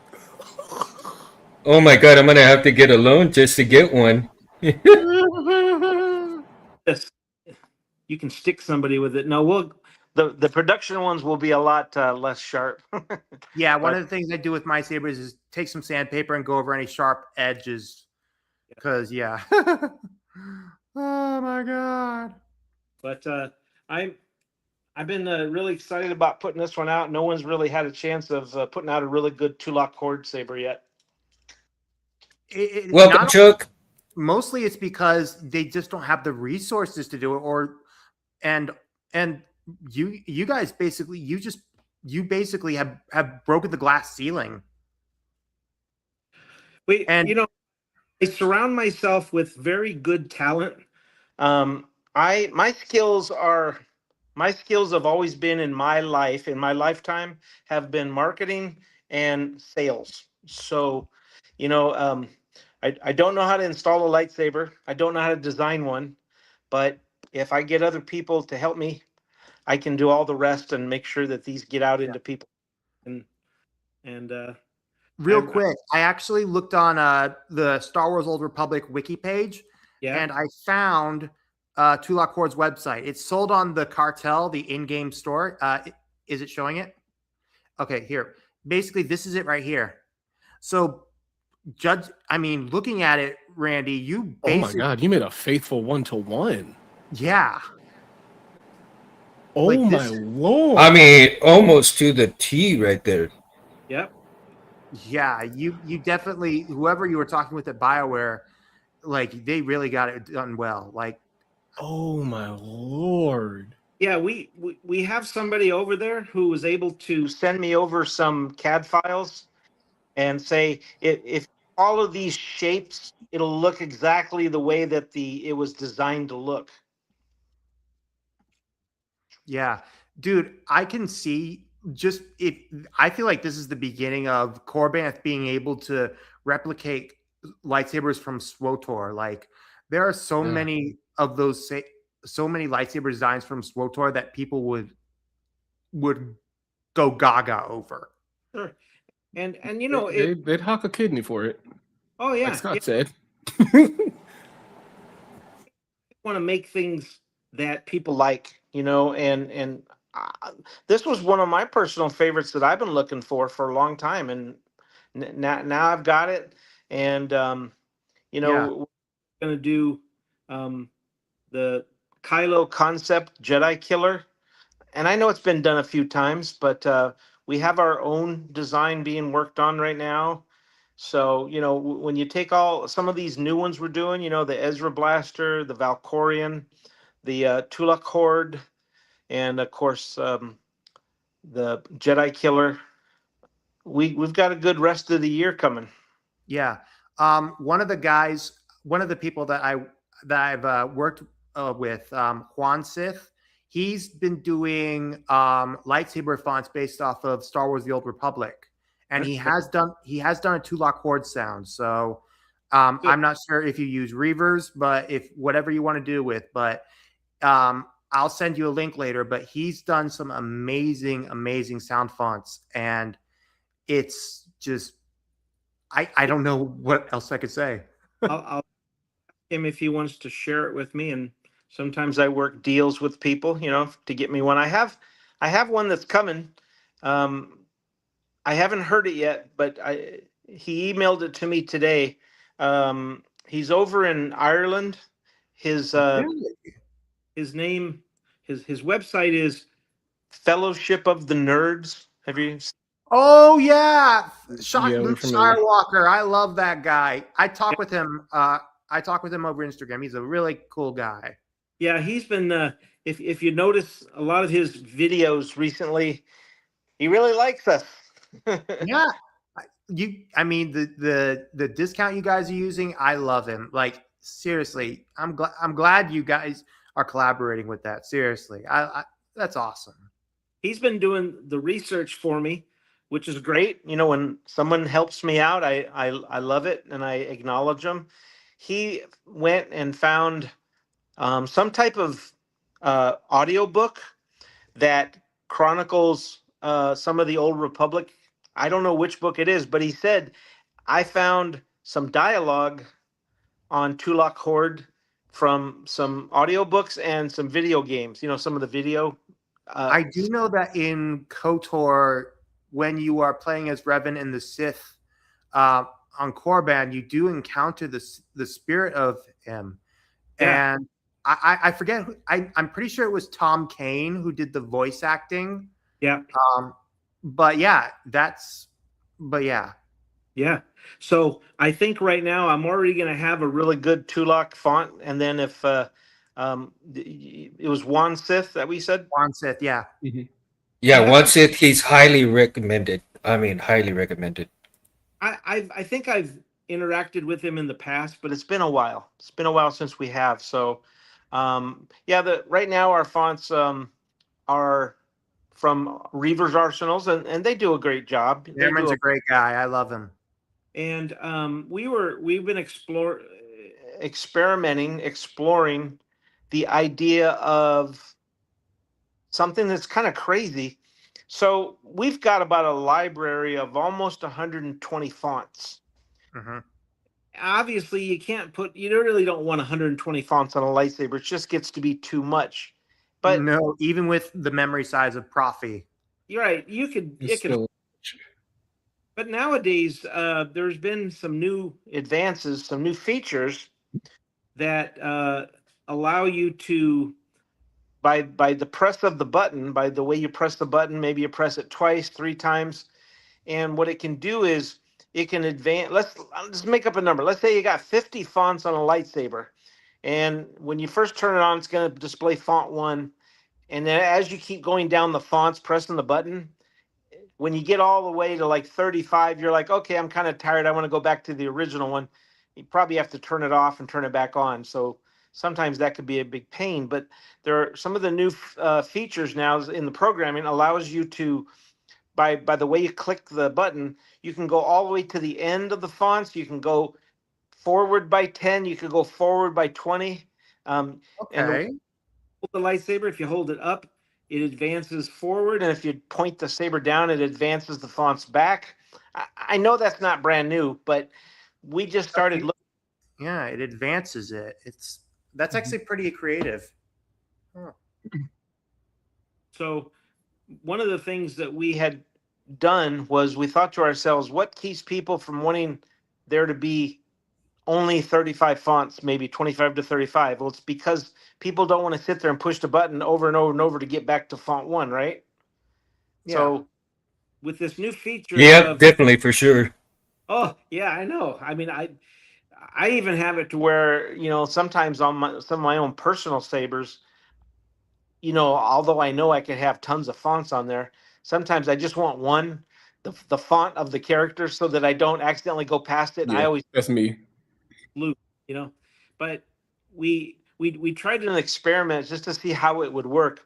We put 97 fonts on a saber, and we started going through it, and we were experimenting with going from font 20 to 30 to 40, and then font 75, and then to the end, and then back. And I believe people were saying, yeah, that works. I'd love to have that many fonts on there because I have so much variety, as long as it's manageable and I can get to it. So we started. I can't remember the name of this font company out there. If I did and I said who it was, you would have heard of them. But I can't remember who it is. But they have a whole bunch of fonts that they allow people to use for free, and they're really Grayscale. That's it. I knew if you said it, I would remember it. Well, Grayscale does amazing fonts, and even his free stuff is incredible, and his paid fonts are good too. Yeah. And so he thinks really outside the box. Oh, Yeah, he really does. Really appreciate that. I mean, absolutely amazing too. Yeah, so he to put about 20 of his fonts on our stuff going forward if we want to, and they're very interesting types of blade style and color, and they're not basically your standard Star Wars blades, but they're fun. Still really cool. Yeah. So Jay DeLorean is another one that has been coming out with some really original blade styles and font sounds. Yeah. Oh yeah, Jada Lorian has done some amazing stuff. And there's a guy on the community. His name is Nathan Donovan. He's been doing. I know. He does paste bin, and he basically creates blade styles that are basically replicated from the movies. Like, okay, here's my Jaina from you. If you were dying of thirst on Tatooine, I wouldn't even spit on Okay. you. Like, this is Mace Windu's episode 3, and like from what I see it, Actually, the perfect it's a color shade. yeah, it's from a camera perspective. This is a perfect amethyst purple. Mm-hmm. Which Yeah, is hard, that's really very hard it to is. Yeah, It is, and the that's Nathan's the bag. rotoscope effect and the flicker blade helped create it to that. People don't realize that the rotoscope effect is what made the blades look as colorful as they did. Yeah. There's so, again, what's next? What is next for light up lightsabers? Well, there's what Hero Prop did with his with the gear extension thing that he did. and Mhm. that we're working with him to try and see if when they're ready for release and ready for the public, we'll sell them when they're ready. They're not ready yet. They're still cooking. I know, like those Go Hero the Prop. the internal mechanisms are so valuable, like so timed, like a German or Swiss watch. Like they need to be absolutely perfect. Like and Hero Prop is it. They've been working on hard for a few years on it. Yeah, I can't wait to see when it's like fully ready for production. I can't wait. It's gonna revolutionize the entire industry. it will. I mean, we have what we have right now. We love them. We say they're awesome, but yet I want more. I want something better. And when we first saw on the Disney stage a year or two ago, when you saw where it actually traveled up out of the hilt and down, we've lost our minds, didn't we? But the guy says, "Oh yeah, but you can't swing these around."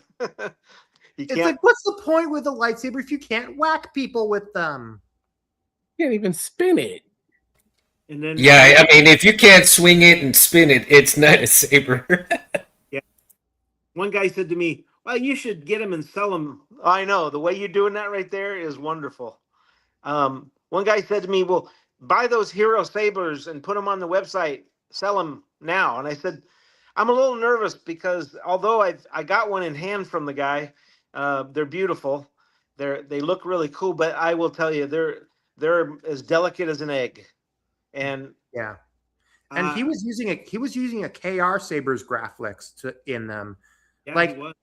Yeah. Like a good example of, like, I own some of the original like Master Replicas Force FX hilts.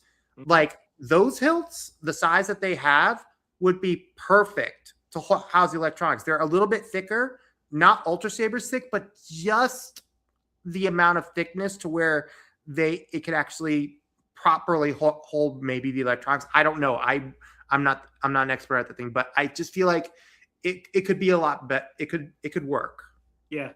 So that we know that's the future. That's going to be the future. I don't know when that's going to be around, but for now, we'll just keep working with what we have, and we've got. I think next year is going to be a really good year for Star Wars.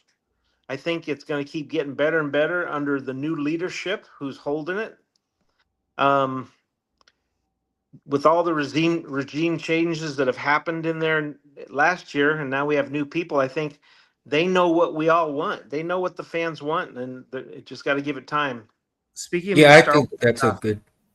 yeah. Speaking of new Star Wars stuff, one of the conversations we were having before you came on was regarding the newest animated series based off of Star Wars Visions, The Ninth Jedi. Have you watched any of them yet? Yep. Now, are there a few episodes, or there's just one? It's the full season is out. The full season came out last week. It's eight episodes. So I watched yesterday the first episode, and I've never been a giant Japanese animation lover. I did. They look pretty cool. Pretty cool. Yeah, Have you I've been seen into any concept manga art? a lot, And I love the animation quite a bit. I mean, you know, if you watch, and I don't know, there's I didn't a know you were into manga. oh yeah, dude.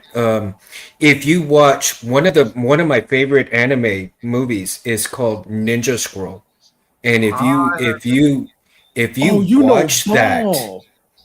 you know, if you watch that particular movie, a lot of the aesthetics from what it is comes from a video game, and and uh and so, but the animation itself, the amount of detail that you see in there is absolutely incredible. And I guarantee you, artists and saber makers, if they were to watch it so carefully, I'm sure that we can see a lot of great hilts come out from that particular movie, simply because of not only some of the characters, but as well as their katanas, their swords, their staffs. I mean, so forth. And you know, along with other, you know, you got the Street Fighter type, you know, animation too, and then you have a bunch of other different kind of animations that come out. But through the years that I have been watching Japanese animation, it has only progressed to better and better and better and more fluid. Um, in terms of when you see each stage and each movement of the characters, everything becomes more fluent and fluid in the movements, and it's just wonderful to see. And I would love to see some more kind of lightsaber designs come out from these type of animation movies. Sure. And I think that would be a great rendition of the future that we will see in these lightsabers. Yeah. Right. Have you guys watched all the episodes then of that latest Japanese I anime? did have. last week. I binged it in a day and a Okay. half. Yeah, Um, it's not hard. It's not a hard binge at all. Just- Like John said, it's really not hard to watch. Oh. This is pretty cool. I've never really been a fan of manga or Japanese animation. I mean, I'm not gonna say I don't like it. I do like it. I just never been where I must watch it. But um, the the lightsaber, I think you were showing it off when I came on, and that one is a pretty awesome looking saber. Yeah, this is a one of your core bands. This is Jaina's lightsaber. I've also got Jason's here. And what I did was I had them sent to Mountain Sabers, and the core that and the cores that he installed them with are the ones based off of what Tim from Tirfon Orbital made. Sure. Originally, it was a lock-in mechanism, but what he did was for Jaina's, it was just a simple, half chassis with the installation being at the top with the buttons here. Right. And then with Jason's, what he did was he did the interlocking mechanism because, it had to line up with the buttons here. Sure. And basically, because the chassis is flat, so what you have to do is be sure to line it up. But once it's properly lined up, it clicks into place, and when you move it around, it doesn't move. Oh yeah. So it's a locking mechanism. Sure. Sorry. See? And I like that. I like that chassis that he made. We have one that's very similar, but it doesn't have as much decorative on the sides. Earlier, Yeah, I like the way you do your chassis. They're simple, and it's good with it. I think it's really nice. when I first got online here, you guys were showing some renders or some pictures of the saber that's from the Series, yeah. Yeah, yeah. I'll be right back. I actually just found while we were talking, Starfall did an inspired version of Juros about 5 years ago. Oh, do you have it? See Let's if I see can it. show it.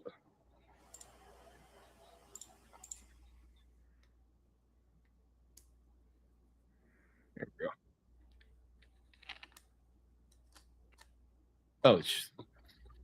Oh, can I push it? No, I can't push it to from backstage. Oh, really? Oh, okay. Yeah, But I'll post the link in chat. that's It's gonna on be TikTok. cool. Yeah. But if any of you can get me some really good reference pictures, either from the show or anything that somebody else has done, I will see if I can start getting them kind of designed up, and maybe we can do a small run of those. I I think know that that I know that of the sabers, I told this already. One of the sabers that I thought looked really nice was Genos, the Sith from it, and it looks good. I'm not sure how you would do the the guard there, but I mean, I think it could work. I mean, it wouldn't be the first time you could pull that off, I guess. handguard on it, didn't it? Yeah. Mhm.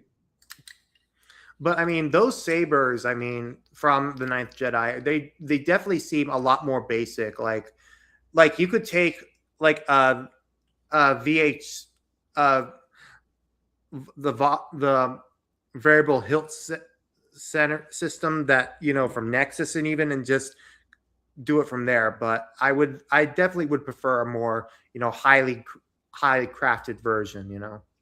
Yeah.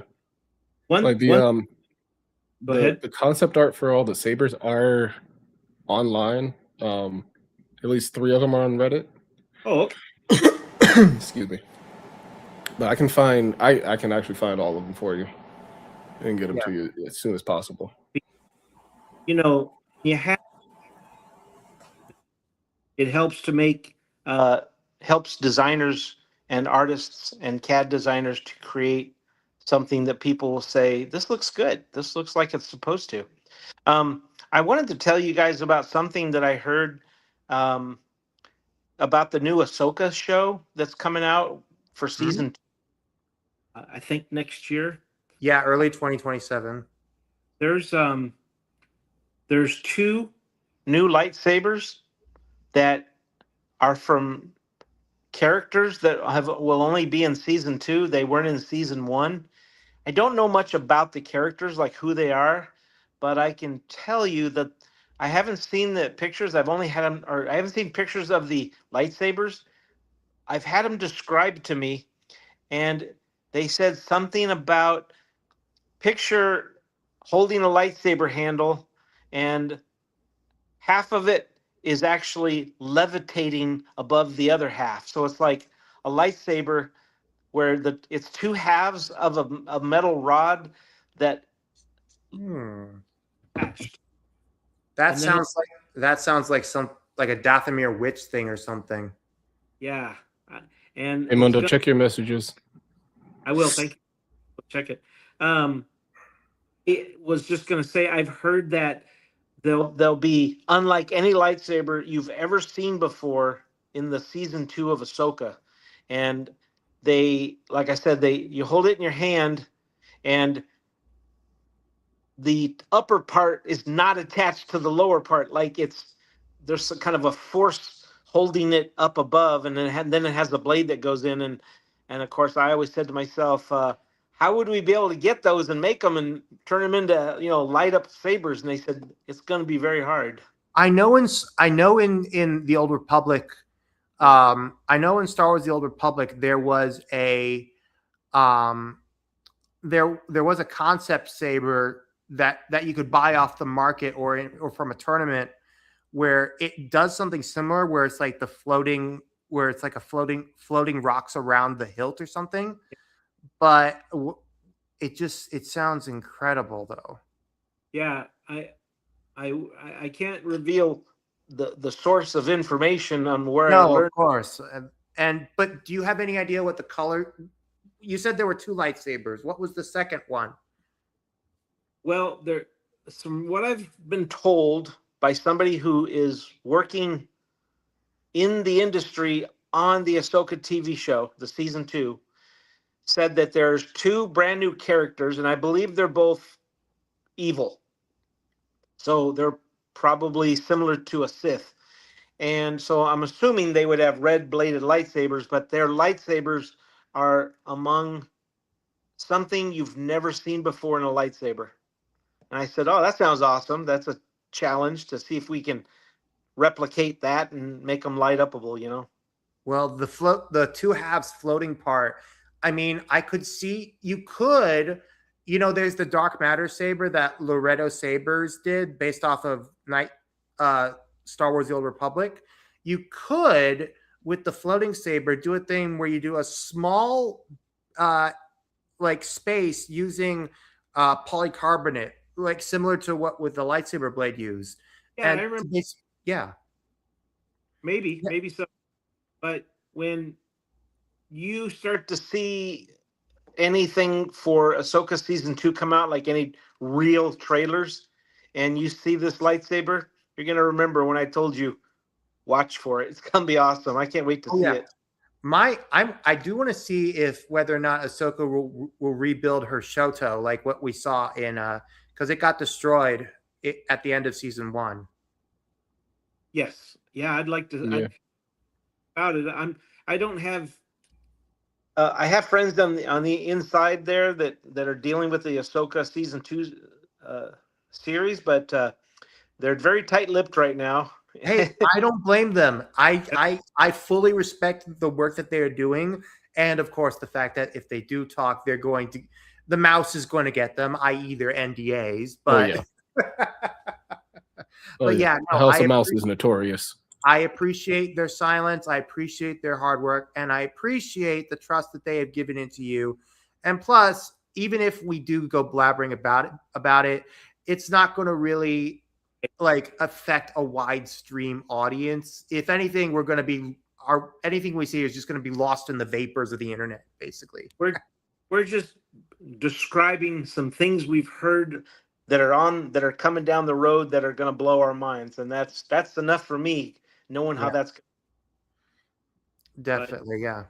I see a lot of the people that are watching, and they say something, but it goes so fast they can't read it. So if people are asking questions, you'll have to ask. My apologies. I'm trying to make sure that I get everybody in the chat, get them recognized and so forth. And, because I mean, I really don't want to take away from you as well either. So if you're willing to read, I can let them be on just a little bit longer on there. And so We were I want actually to see just how the talking about blade that, made with Drew. Oh, we were actually just talking about that. the Supa. Yeah, I can see that being done.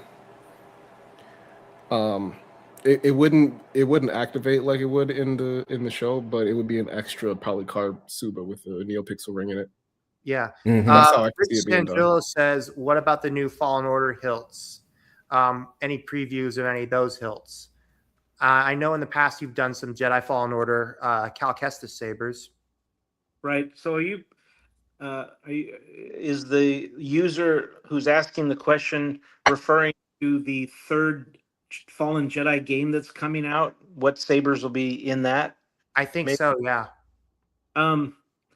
I haven't seen or heard anybody talking about it yet. There again, I don't know when that's coming out. I kept hearing that the Fallen Jedi 3 was supposed to come out for this holiday season, but maybe it might get pushed to the middle of next year. That's why I keep saying next year is going to be really big for Star Wars because Yeah, the third, there's going to have new sabers in them because apparently there's a time jump, and Cal Kestis is a little bit older, and he's going to have a different lightsaber. And Okay. as soon as we see that, that's going to be a lot of fun to make. I wonder if he's gonna have like Ezra's first. Now that he has a blaster stance, I wonder if he's gonna actually merge them like Ezra's first saber. That would be interesting. That I could see that happening. Well, One it's saber. stuff so that you can buy always take something so you can make a new one. One saber that Korbanth could do with elf sabers is Centauri Kree's lightsaber. Nexus did one, and as far as I know, that is the only company that has replicated that saber. Basically, it's a Mace. It's basically styled off of Mace Windu's lightsaber. However, it's High Republic. It's more ornate. It's white with gold accents. It's a beautiful lightsaber. Yeah, that sounds good. I believe it or not, some of the characters, I don't know who the characters are by name, but when I see an image, I remember seeing them. So I'm not really sure where that character where it was, but Um, I will send you her. I will send you a picture, and I'll send you a picture of her lightsaber. sure, It's it's a very beautiful lightsaber. It just doesn't get that much attention. sure. Yeah, Yeah, it's very elegant. I don't mind Nexus's version. However, they definitely missed some key details, Yeah, which and I think Korbanth and Elf can really knock that one out apart. and you Yeah. know there's Dagon Gera's lightsaber, which Jawa's Junkyard has done. Ultimate Works is done their own version of it, and they look amazing. And yeah, I have what is it, Garrett? Dagon Gera. Dagon. Yeah, I call him Dagon. I have one of Jawa's Junkyard's installed version on my saber shelf. Ooh, It's nice. really nice. Yeah. But yeah, there's so many cool ones out there, and then but so many to make, so little time, right? No, yeah, and not much money to have in the bank to get them for. Oh, I know. I'm like, oh my God, I have to sell my soul just to get one. Like, I'm so limited on funds, especially having 2 kids in college right now. So it's like, man, I gotta figure out a way how to get certain hilts. And I want to ask you though, Randy. I want to ask you: is there any plans to do any kind of like mashup type sabers? Like a Franken saber, so to speak, type, uh, where you may pull some inspiration from 3 different hilts. That is, I get a lot of my inspiration from the customers. So if since you guys are fans, if you were to offer me some suggestions, maybe through an image of something, it's always possible. If it's something, I mean, don't discount the power of a poll. You can put out a poll and say, if we made this, would you buy it? And we did that with when about a year and a half ago when we did the dark ray concept staff Oh yeah, lightsaber. that was incredible. And That thing is. Mm, Yeah. mm. Put out a poll and said, hey, how many people would buy this? And it ended up 75 people said they would, and we sold 50. So that worked out pretty well. It gave us, it allowed us to know, and we've done that in the past. So if you come up with a couple of great mashups, we could give it a name and make it a regular thing. Come out with one once a quarter. Even have people sort of vote on it and have people come up with their own ideas and then try and take some of the best ideas of what Yeah. people have suggested, and that's always the winner, isn't it? This is what everybody likes. Yeah. Oh, going back to the Valen lightsaber hilt you were talking about. I mean, we could also say psycho bitch, because she is very psycho. Yeah, I don't know. Oh, Barrett, with you. Have you seen her animation? I don't know if we can get away with that, but yeah, it's it's a great concept. Psycho witch.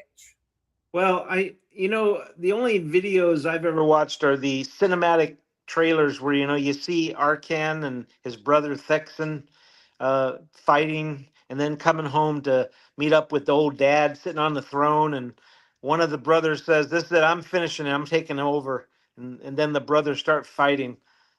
That's I'll find a compilation of videos of Valen just acting crazy, and you'll understand why I suggested that name. Scott Carpenter in the chat, he asks regarding the passed over hilts from the Acolyte, because I'm not sure if you saw, but in the concept art for the Acolyte show, there were a lot of hilts that I were saw designed, the concept hilts. Those things were amazing. Like, Word. I mean, what we got from the High Republic comics, like these, like what the show should have gotten. Yeah, I saved all those pictures. I saved all those concept acolyte art, and yeah, they are really something I want to do. Anytime you pick something to do, you, in today's saber market, you have to be very careful on which ones you pick, because I could buy something that I think everybody wants and have it made, and I only sell 6, and then I have a whole bunch of them sitting on the shelf where that money could have been used to make something like this. That is a fair point, especially with how the Acolyte ended up, depending on who you Yeah. talk to. I mean, I think the lightsabers in Acolyte, even the ones that came out in the show, were still pretty good looking. They look Oh nice. yeah, oh yeah. I would say, like for example, Indara's, give it a bit of weathering and it works really well. Soul's, Jackie's is hit or miss. The Stranger's Hers lightsaber, looks respectably Padawan. yeah. Hers is definitely Padawan. Oh, absolutely. The Strangers, the work that that shadow foil props put into their version is just incredible. Even the version that Nexus came out with looks amazing, and that's giving credit to a Chinese factory for pulling off a Shoto hilt inside of a main hilt. Right. Yeah. We've asked if we could get more of those, and I said, I think we're past Acolyte interest for a bit until something else happens. Yeah. What were you going to Yeah, say? I agree with John. He said today I feel like the saber joint overall has slowed down, so to make something feel to no one would buy, it Would be a waste yeah, of make money. something that it would be a waste of money if you make something that I would would end up say, just sit on your shelf. well, with Tulak Horde's lightsaber like you have, it comes out perfectly with when the holidays come. And John mentions Devin's lightsaber. Devin And- Wall, yeah. Oh yeah, from the Mall animated show. And Disney made a version, but it's not accurate. For example, No. it has a cover tech wheel when really it needs a D-ring. Right. So It has both actually. does it? Oh, really? Yeah. I didn't see a cover Yeah. tech wheel in the It's show. it's that nubbin. You don't see it in actual in any of the actual action sequences because animation. Okay. When it comes to Devin's lightsaber, I thought it looked a little bit dull as far as the shape. And so it didn't call out to me that screamed it needed to be made, because I kept thinking, my gut tells me that one is just an average looking lightsaber, and a lot of people might pass on it if I offered it. So that's why I never did that one. But Yeah. The Never seen- 11th brother's lightsaber, which I mean, people have been talking about it since he appeared in Tales of the Jedi. right. And there have been 3D rendered versions of it, and it looks, I mean, we already have a lot of Inquisitor hilts, ranging from the one we get from Nexus to HL Sabers to Ultimate Works, and even Elf Sabers. But the 11th brother's lightsaber just looks. Well, the 11th brother production is already underway over at Elf to make this for us. Yeah, so Nice. we're That's hoping- great. I was about to say, story-wise, Crow's lightsaber is kind of crucial to how Ahsoka makes hers. Well, His no, crystal is who she takes. no. That's 5th brother. That's Is it fifth? No, 5th or 6th brother, I think. Yeah, the 11th. I thought it was the same. I thought it was the same guy. Nope, different guy. Later down the storyline. Okay. The 11th was in the Mall animated show. I've already paid a designer to create it based on everything, all the reference, and we've already given it to Elf, and they're already have it in production. So I just had forgotten about it. Otherwise, I would have told you about that one. So the 11th Brother will be coming before the end of That's the year. amazing. That's awesome. Before the man, your final quarter is going to be amazing. Yeah, I'm keep thinking to myself, what are we going to make next year? Well, if we get everything we are getting right now with Ahsoka season 2, I'm sure we'll be getting some incredible stuff. Like this is just wow. Yeah. There was one feature we were toying with on the 11th Brother, and I would just make it too cheap, or would it make it exciting? Adding a small little part on the back part of right in the middle that allows you to hold it with your hand, and then you can like hold it and you could twist it and the thing would like helicopter. Oh, so it wouldn't be powered by an electric motor like what we've been seeing from DIY saber makers. Right. Like that's, I You would think. Well, I will say you would definitely have to account for the wiring and make sure that it could be able to spin without having it interfere with the wiring in the main chassis. Well, that's what I'm talking about.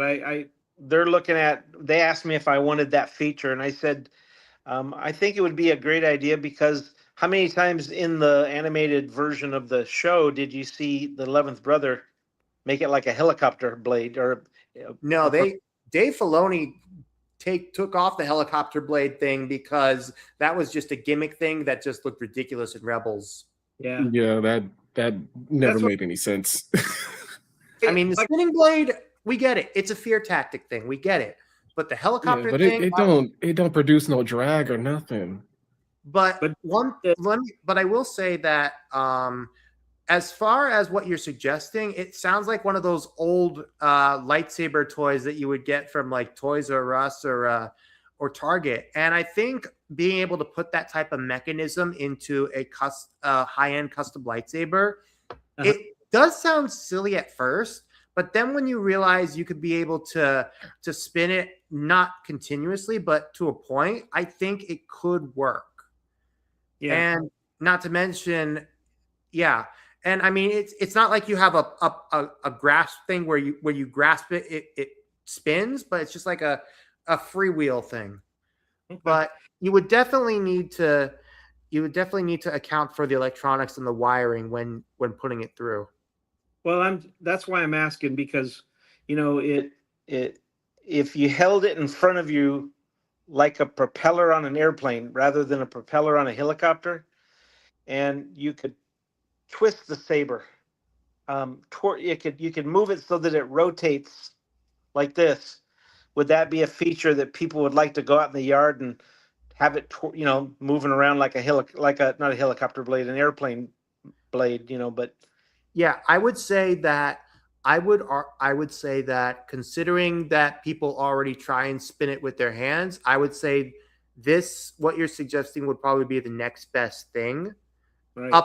Up until adding a motor that would basically require a big ass battery to put through. Now, I've got a question for Randy here. Randy, have you actually y'all looked on to like Pinterest and looked up some concept arts that they had, especially like what I was looking into. They're on Pinterest. It's their concept is from Deviant Art, and some of those concepts, in terms of the way the lightsaber looks aesthetically, is phenomenal. And then I'll show you one right here. That looks pretty cool for somebody to make something like that come out. Oh Yeah. yeah, nice one. That looks awesome. And so I looked at some of the concepts on Pinterest, and I don't see too many hilts come out of concepts like this. And so this would be a way to go and look and get inspired, excuse me, to come out with some different kind of hilts, right? I really And I like don't that. know who. I think this one looks pretty I cool, really like that one. I think that one would right? be a dope Korbanth drop if we can Yeah, find out who did it. yeah. And it's on Pinterest. This is from Pinterest. And some of the concept arts that I've seen are from Deviant Art, and I would love to see some of those hilts come out. You know, a lot of times I have reached out to the artists on Deviant Art and Mm-hmm. asked for their permission to use their design to make a lightsaber, and most of them Mm-hmm. say yes for asking. So Yeah. Oh wow. Really? yeah, I think that's the really big thing is that you have the integrity to ask rather than some companies, we won't mention them, who just straight up jacket. yeah. Yeah. No credit. I think a lot of these deviant art people, when they make these cool designs, their their ego is inflated when I say, "Hey, I like your design so well. I want to make it into a lightsaber," you know, and I, most of the time they don't care. I've had one guy say, "Nope, you cannot make it." I'm like, "Okay, not a problem. Appreciate it. Have a good day now." And some of the people, that I've done this with about maybe two, maybe three sabers that we've done in the past 5 years, and all three of them that said yes, they got one of the lightsabers when we got them done, and they were like, "Oh, this is cool. My dream came to life." I'm like, and yeah, and it was a good selling saber. We also have to figure out who our audience is. Um, we have had better luck in providing movie sabers, or what you call canon sabers, Mhm. than we've had in um, custom designs sabers. We've tried a couple times to sell custom designs, and maybe we don't have the same market. Yeah, that one looks cool. That one, I like that one. Some of them It's a are nice good. concept. It is a nice one. Yeah, I check that stuff out a lot, more than you know. And so again, we go back to the uh, what can I make that will have enough people want it, so it makes it, at the end of the day, a good business decision based on the cost and based on what people will pay. Is it worth making? Because Yeah. you know you can make a lightsaber that looks cool, but if nobody buys it, then it's It don't not make good. good business sense. Yeah. Yeah, it's we know that Canon lightsabers usually do good, Oh and yeah. I don't know if you guys knew this, but back in early 2020, uh, in working with Elf Sabers, they made for us to sell the very first Episode 9 Leia Saber. We were Oh. we were the first one to bring that out, and it was 90% accurate. I mean, it wasn't totally, because you're just going off images from the movie and Mhm. screen, and they did a pretty good job. And I remember when we uh, kept pushing the date when it was going to go live, and it went live, and we sold, like, I told people I'm going to have 100 of these, and I got really concerned when in the first 2 hours we were already at 97 sold. And I was like, wow, this is really getting out of hand. I had to actually buy another 100, and we sold 200 of that Leia Saber back in 2020. And that was mainly because there just weren't as many lightsaber makers out there. Yeah, and Yeah. plus put on the fact that COVID was happening, nobody was doing Mhm. anything. Yeah, COVID was I gotta agree with John. As far as your audience, most people go for the movie sabers because it's already known. They already know what they're getting Mm-hmm. into. They know what to look for. It's already going to be a big investment because these are a couple $100 things. a good example. Don't like, really want to take a big chance on some new custom design that you ain't never heard of from anywhere Yeah. before. like Well, for one example, angle. Go ahead, Bears. like what you did with doing the Yuma, that was a really good choice. And for example, when last year when they auctioned off the episode 6 stunt MPP, like that, like right now, besides if you want to alter a KR or a or any other MPP, like TXQ is the only one that's making a full on thing of it, and still that saber is pretty popular when you put it through it. Mm-hmm. I know which one you're talking about. You're talking about the Darth Vader lightsaber that looks like a cross between an MPP and a DV6. Well, the one with the rivets in them, yeah. You know, I really searched my memory as hard as I could, and that was the first time I'd ever seen that lightsaber in history. And I kept thinking to myself, where did this come from? It did not look like it was actually a movie saber that was actually in the film, and yet here they are selling it, saying this was actually screen used, and it's going for millions of dollars. And I thought it was just really pretty much the ugliest looking Vader saber I've ever seen. And so, Well, to be fair, I mean, it has been in stores for a few years, so what do you mean by in stores? in storage. Oh, in storage. I thought you said in stores. I mean, and plus, I mean, I'm sure they had a few on set, and I'm sure that's why it disappeared, and they had to make the the DV6 stunt that we all know now, because it just disappeared because people were taking props left and right. Yeah. Oh, yeah. I never had Especially staff. yeah. Oh, those lightsabers went bye-bye. Yep. Not one single customer of ours, not even one, ever wrote in to ask if we were making that particular Vader lightsaber. So my thought was, it looks so different from what we envisioned and what we think we know, what we thought we knew. But I see what you're saying. It is real. It's a Canon saber, but I don't know. That's just my thought. You could take a Vader ESB and do your own DIY work with it, and it would still come out pretty well. Yep. To it. Yep. Well, see, but there's another spin to it, and we talked about this in another show also, is that within the universe, everybody's focused on main characters and so forth. However, when you come to across after Order 66, we know that Jedi have been spread and Sith have been spread across the galaxy, right? So there's concepts out there that we don't know about or have not seen, as far as these particular characters that have not been found for a long time.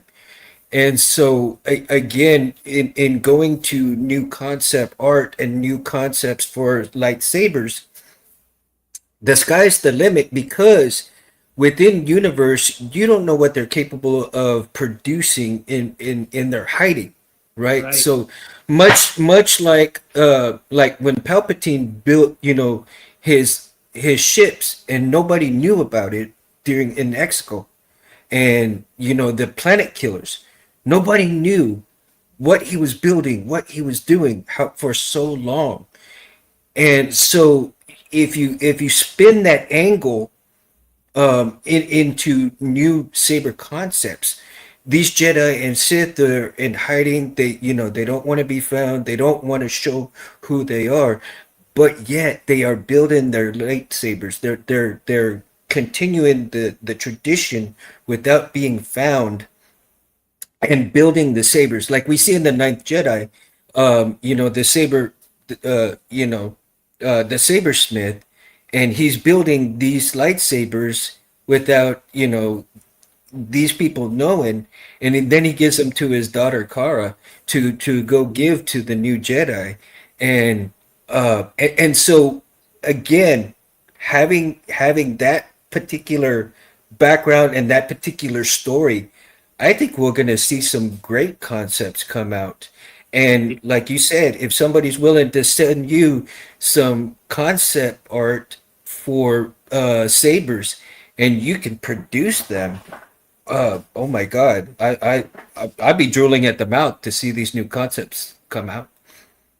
So yeah, just anybody watching, anybody listening, if there's things that you think will do well, our email's always open for that, and we'll take a look at it.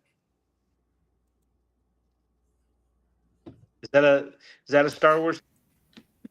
Oh yeah, Yeah, he's my I little mean, cat. I'm always looking out for concepts, and again, like I said, I look on Pinterest a lot for the concept arts, and I look and I'm like, oh my God, some of these designs would be fantastic if they can come out.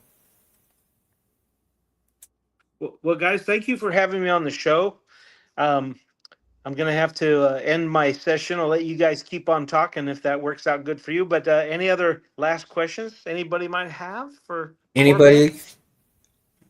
Well, I just Can want we to say, fanboy over the Tula Horde one more time before you go? Cord, Uh, Now, Randy, thank you so much. I'm gonna blow you up right here so we can see it again. And thank you so much for Oh, coming on to the When show. when do pre-orders go up? We're looking probably the first couple weeks in September. Okay. We are going on for the month of August, and so we don't want to push too many things out at one time because people have to let their wallets recharge. So- yeah. Do you mind? Yeah, me especially. Is it all right? Is it all right if I share the image of the saber just across, or just not? Well, why don't you wait till I get the final one, because see, this one doesn't have the wrap on it. Okay. Yeah, it's better if you wait. All right, I'll wait. Yeah, because I frequent some of the EU Legends pages on Facebook, and there are going to be a lot of them. They're just be their mouths are going to drop open.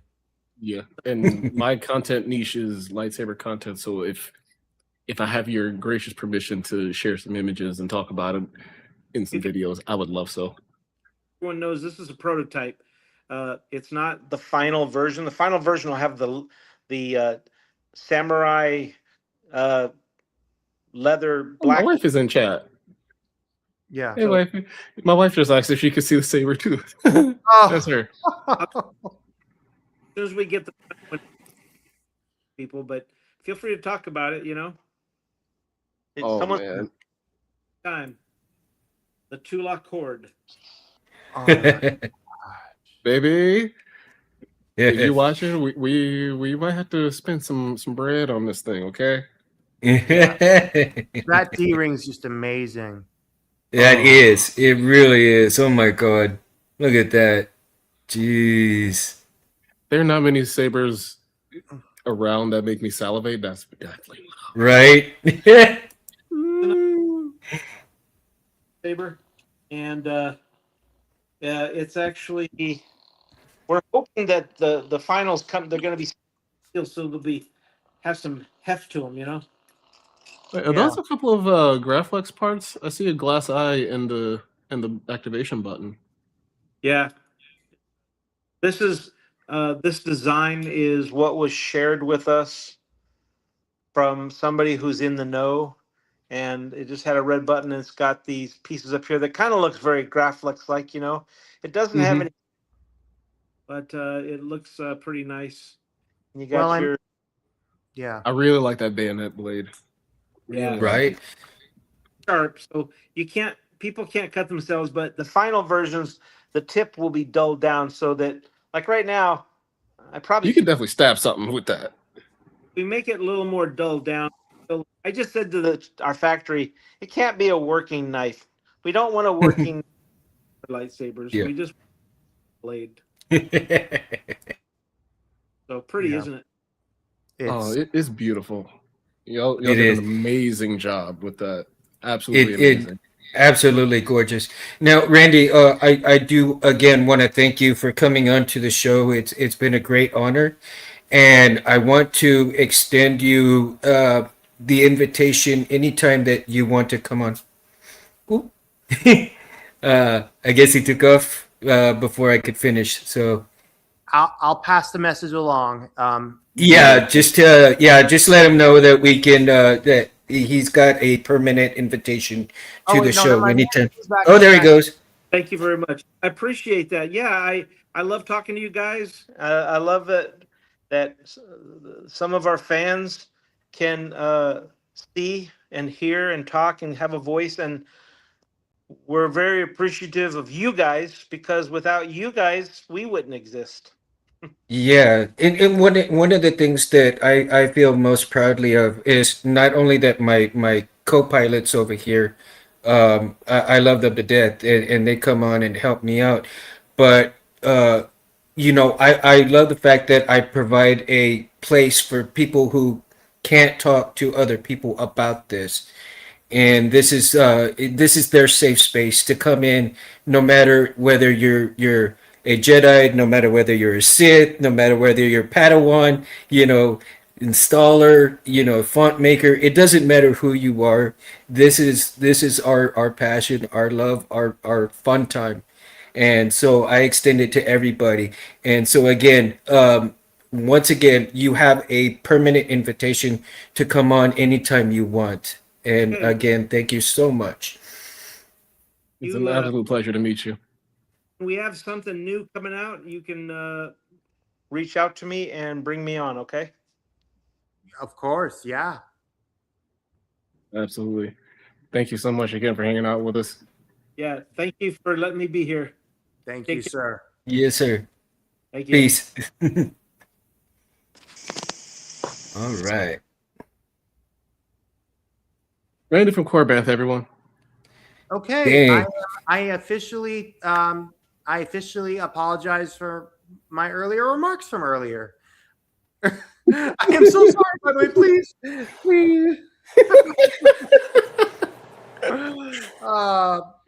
Dude, that was amazing. Wow. I was not expecting that. I mean, Thank you for that surprise, Mundo. I Yeah. told Mundo, I ran through Mundo and I didn't know if he was going to show up or not, but bam, wham, bam, malakazam. KB, It's happened. Why do you got to have your pussy there, man? Oh, he's adorable. I love him. He's so It's the Jedi cat. Mm-hmm. oh. But yeah, Okay. ladies and Some enough gentlemen, grooming I on the am. camera. Some enough grooming on am- camera. This was definitely worth missing the Game of Thrones, the House of the Dragon season 3 finale. Yeah. Oh, that was nice. Yeah, this was Yep. worth missing that. This was but No, but Barris, thank you for extending the invitation out to him, talking with him, and bringing him, on. I mean, I already told Anthony about that, and Anthony was like, "Hail, Barris!" W producer. I mean, Yeah. listen, all I want to do is spread love, positivity, and the Schwartz through this hobby.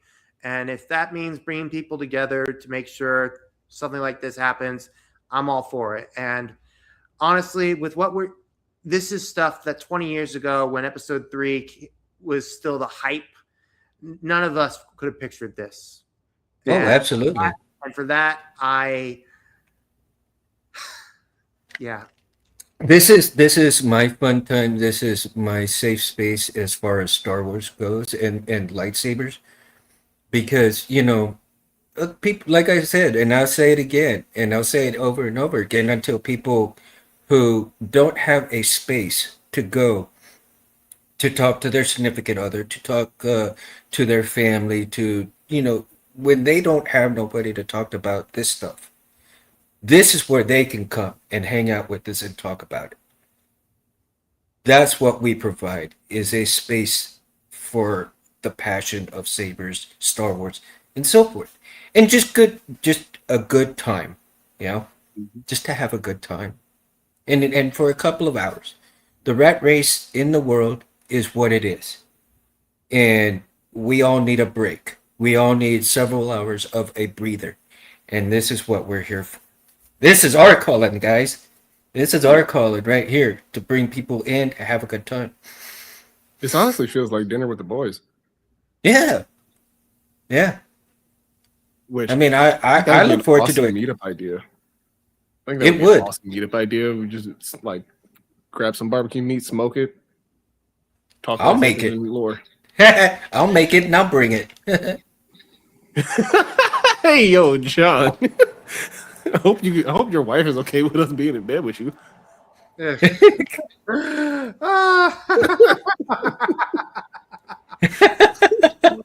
Oh, Oh, yeah, I didn't know we were on that intimate level, but hey, hey. oh, that's even worse. Now, next week, guys, we won't have a show next week, and I'm gonna let everybody know that next week, next Saturday and Sunday, I'm gonna be busy moving my daughters into their prospective apartments for their prospective colleges. Yeah, that's They're wrong. yeah, they're heading back. They're heading back to school, so we got to go and move them in and everything. So that next Saturday and Sunday. So Sunday I won't be available. I'll Yeah, be that's getting fine. home real late, so won't be John able to is on have a a show roll next tonight. week. Oh, he is. John is on a roll tonight. All of us. Yeah. James, they were watching you just lick yourself. How does that feel?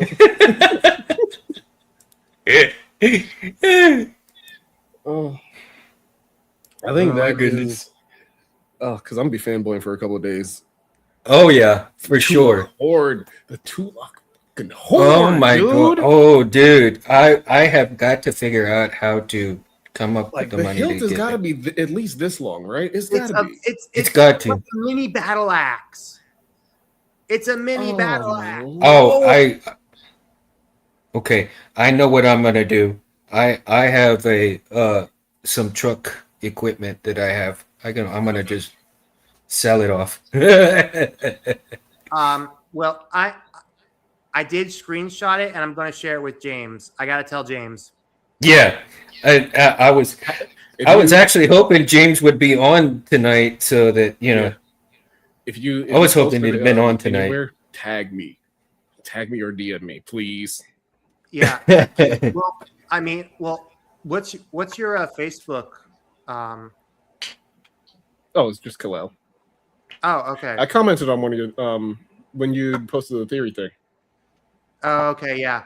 Look, I was just doing that. I was doing that to sow chaos in Discord because honestly, people And you did it well. freak out the littlest thing. Like it was a good fan film. Just because it's theory doesn't mean you have to bash the fan film. It was good. I'm a theory grifter. You know this. It's my I don't job. like theory any more than I you did- do, but I will not withhold credit when it's due. I did watch it though. I gave you my word that I watched it all the way through. I watched it a couple times. Yeah. So this is Sorry. the backside of the Warlock Saber, right? Yeah. So with the pommel right there, right? So this is the MHS part, and I got a dent and a scratch and dent email, and I got it, and I told Mo about it. But when I told Mo about it, he waited for the next day, and by that time it was already all done with, right? I had bought it, and so I got this piece, right? Oop, I don't want to drop my saber here. That's a pretty nice Graflex-esque. Yeah, so I'm gonna bring it a little closer. So it's got this piece right anodized? here. Yeah. Wow. And so it's got this piece right here, right? And of course it's got the rib section, and then you have. Let me take out the button. So I actually got kind of this like that as piece. a Vader concept. So you got this piece in right there, right? And then I put in the black button right here. Now, I like the way it looks with the Warlock back part of it on here.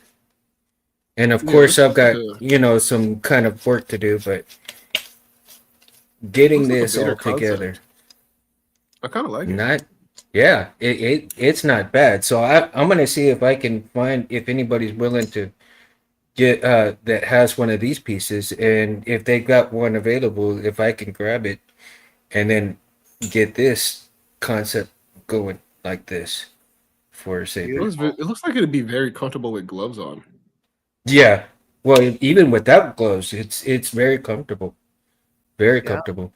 And then once I get it completed, then I would send it off to James, and I'm gonna get this cut out.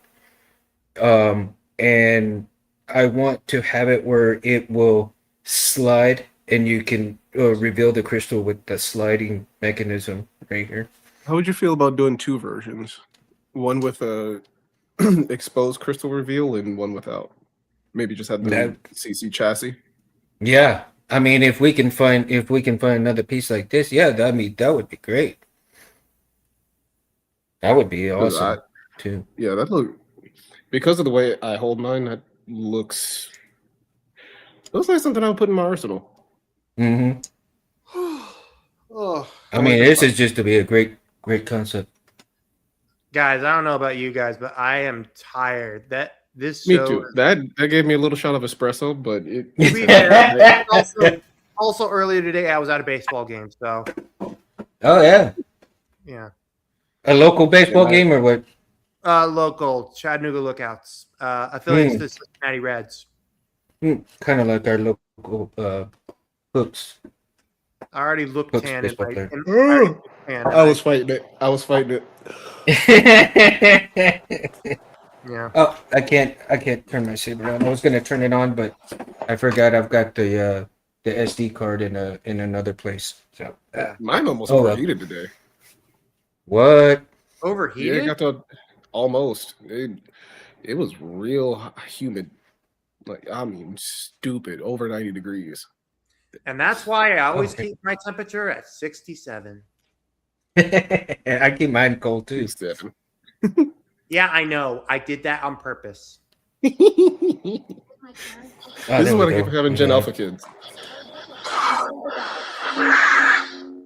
I figure in light of the Ninth Jedi, Silver Blade would be appropriate. Right? Yeah. Get everybody off to bed. May the Oh, force let me be with see. you all. Stay kind, stay safe, take care of yourselves. And Exactly. don't forget to tell your loved ones you love them. Like and subscribe to both these guys. Make sure you like and subscribe to Civilized Sabers as well. Korbanth Sabers.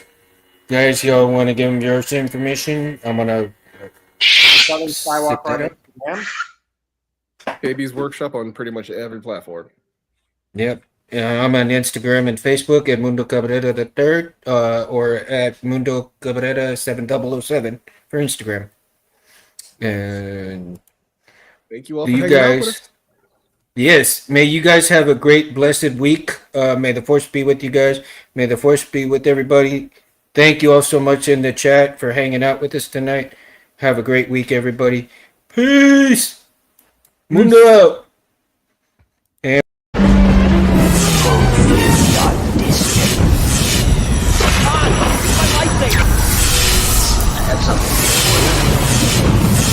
The weapon of a Jedi.